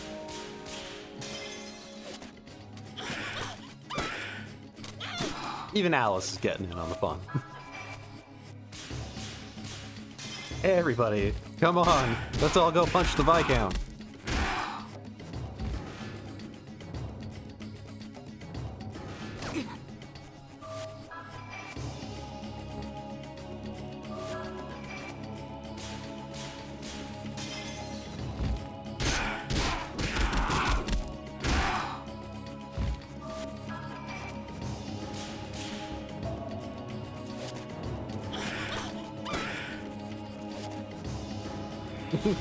Smacking a Viscount with a Bible. It just kind of occurred to me.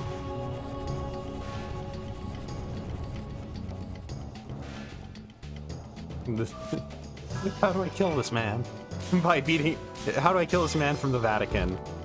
By beating him with the holy word.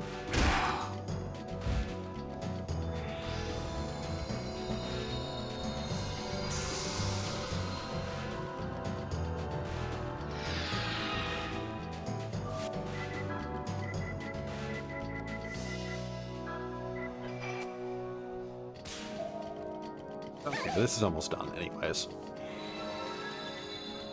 Tell by the way it's wiggling. I guess I used one of the ones that recovers MP.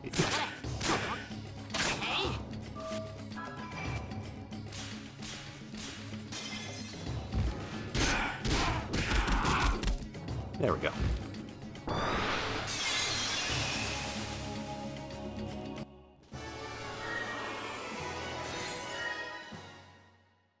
Did Alice just get Arc? I think she did.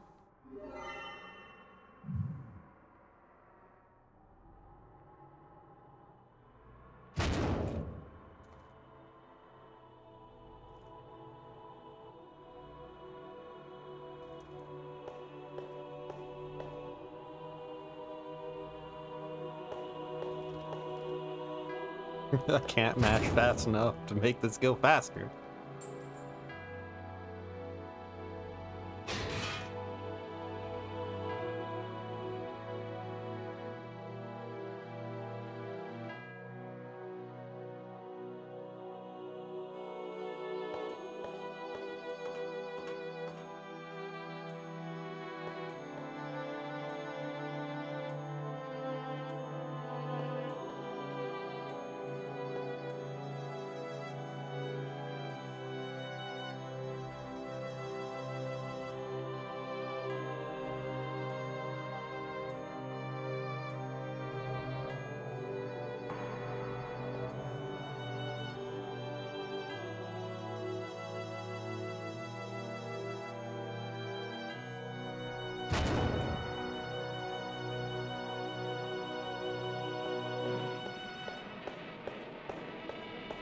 Go back up. Oh, there we go. That was weird. I somehow went past the event trigger for moving to a different room.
I should probably heal up before I get into the fight with Olga.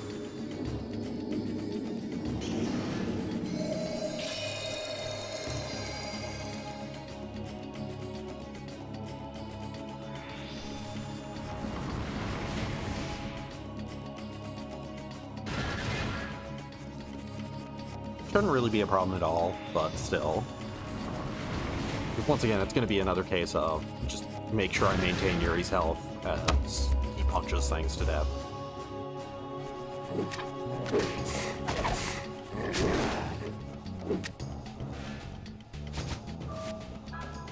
Well, I guess Alice is not getting experience right now. All for Yuri.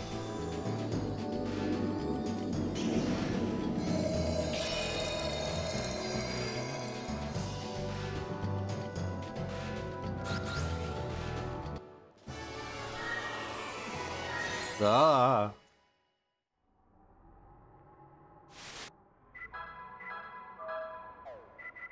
Yeah, she got Gospel, which is the defense boost.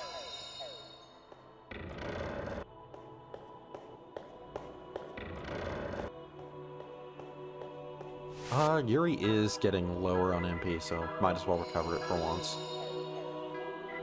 Also, he's got 53 SP now.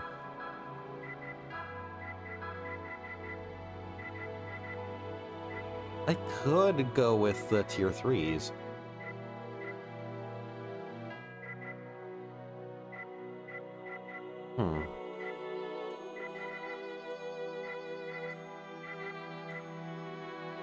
Yeah, I'm gonna go with Poron for my for a tier 3.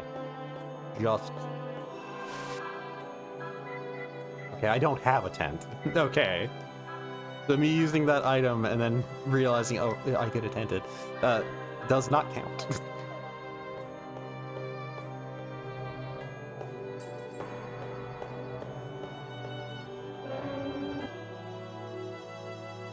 Just, yeah, I can basically, I can spend a single turn to recover Yuri's SP, just to give everybody a physical attack boost.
As with before, punch really hard. Forget, did this... Let's just see, Olga. Eh, you know what? Don't need to. Oh, Allie, huh?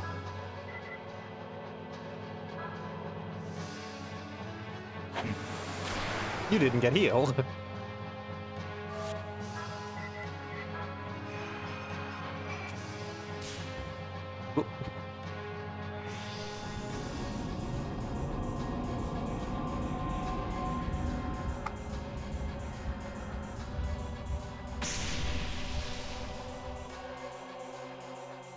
Oh, there goes Allie.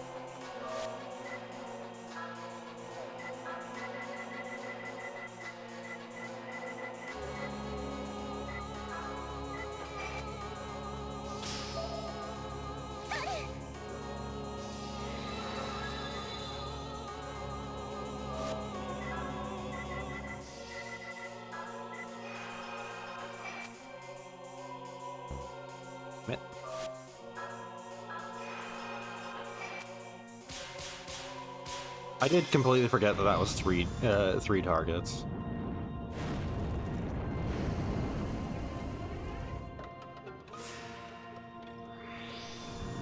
Yeah, now Allie can also swing in physically anyways. Is this gonna be a party wipe?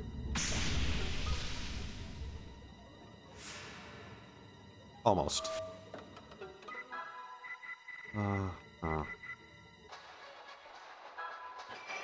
Yeah, let's go with the full restore. I think I'm dead, though. No? That was nothing.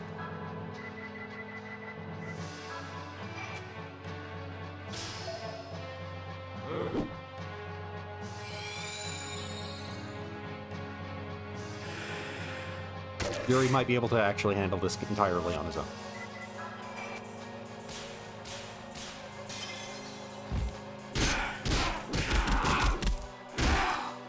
Yeah, 600. About 600. Wait, I have chocolate. I couldn't neglect my chocolate for so long.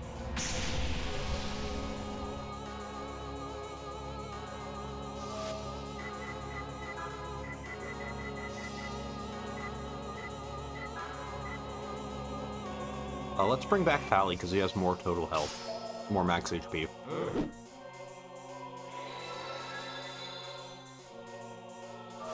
He has a higher chance of survival upon being brought up.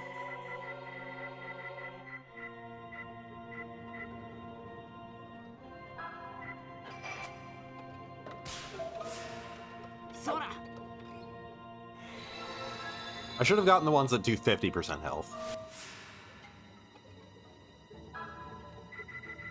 Instead of the ones that do MP.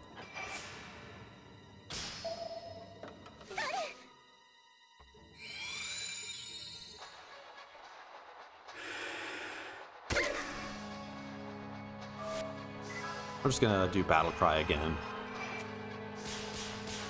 Now that everybody's up. Now that I can get 5 turns in a row of Yuri attacking. Without him needing to also revive everybody.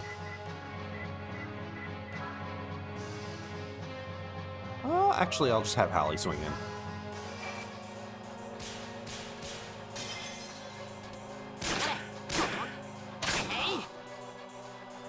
Yeah, just 200 from that.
I gotta say, the unfortunate thing about this playthrough, speeding through most of it, is as soon as we get to the, like, bad end content, as soon as we pass that point, I can't speed through dialogue anymore. Like, because it might be different.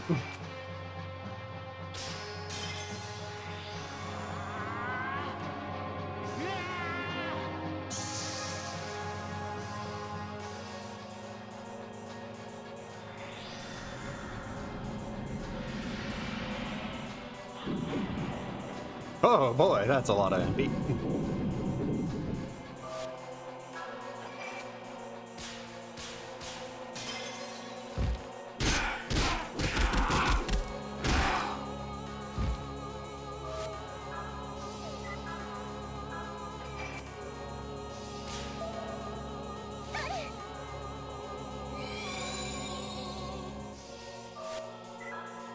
I'm just gonna keep swinging in for right now.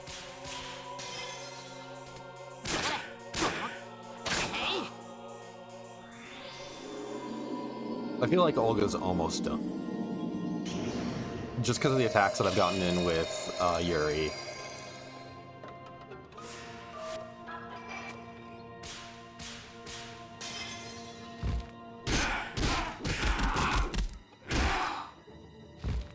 Oh, that's definitely a lean. I'll have Hallie heal her SP.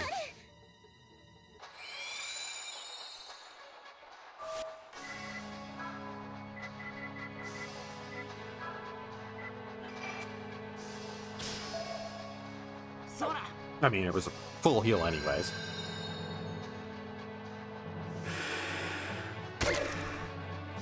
Okay. That was the least threatening thing you could do, aside from, like, absorb MP. And there we go. That's all get taken care of. And hey, Warlock Earrings. An item I could have gotten a long time ago, I think. I think that's the one that does, like, 20% boost to spell damage done and taken.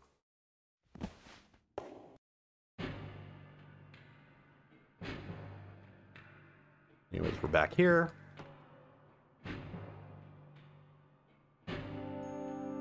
Alice is gonna want to go back to Rouen, and then we go visit the real Roger Bacon.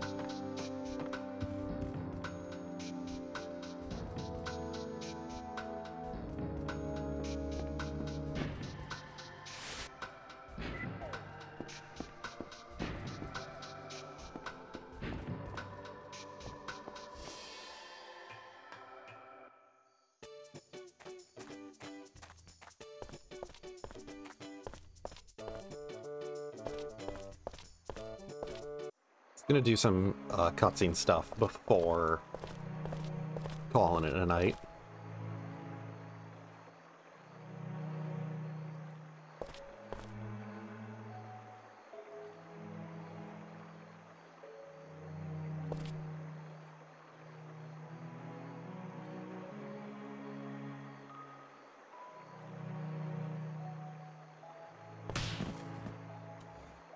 God.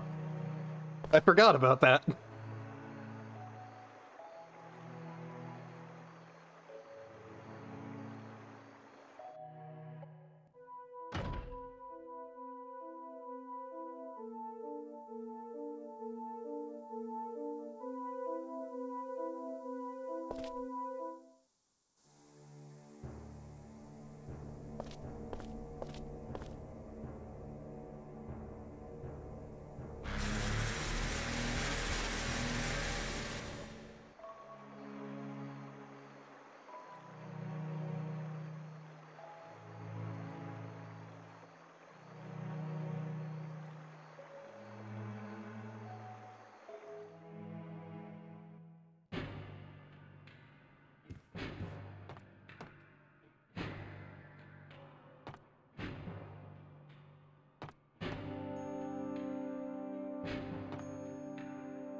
Starting to get cold again in my apartment. Gonna need to go turn the furnace back on. Furnace, the heater.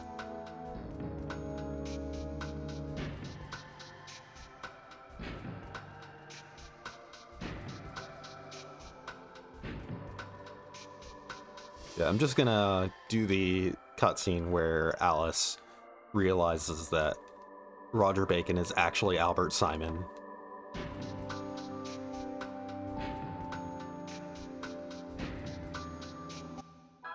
Whoop.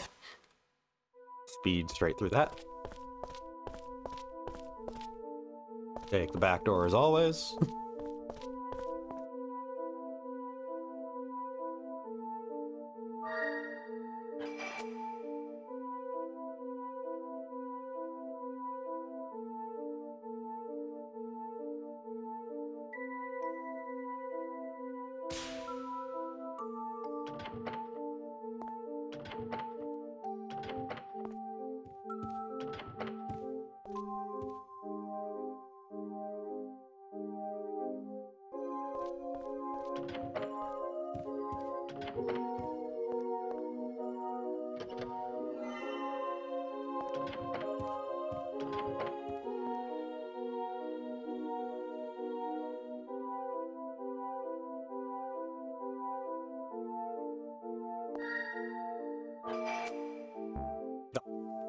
Aha! Wait, where was I looking?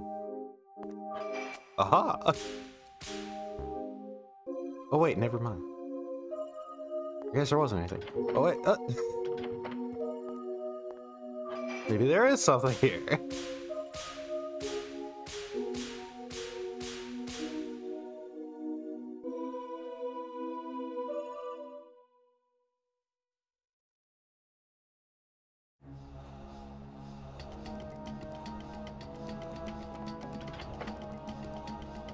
Oh, hi.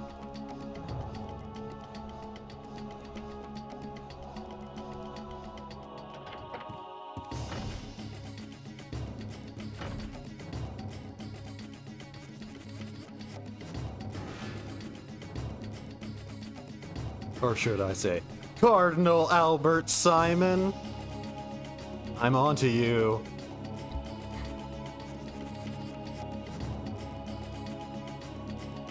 Even though this doesn't really change much at this current moment. Aside from being more so a detail for, like, explaining why why you were there and found my dad and killed him. It just kind of explains a background thing. It also is, like, a thing for fans of the original game for, like, wait, I thought Roger Bacon was a different guy than this guy.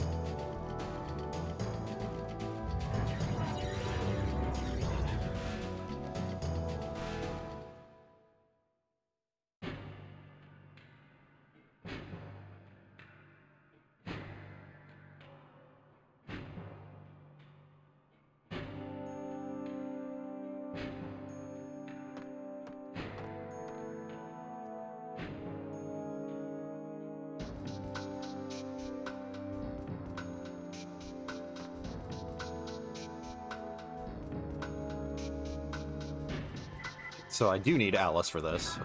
I'm just gonna go with the party that I've been using, because it's the one that's leveled. But anyways, that's been enough Shadow Hearts for today. Just gonna make my way to the save point and save.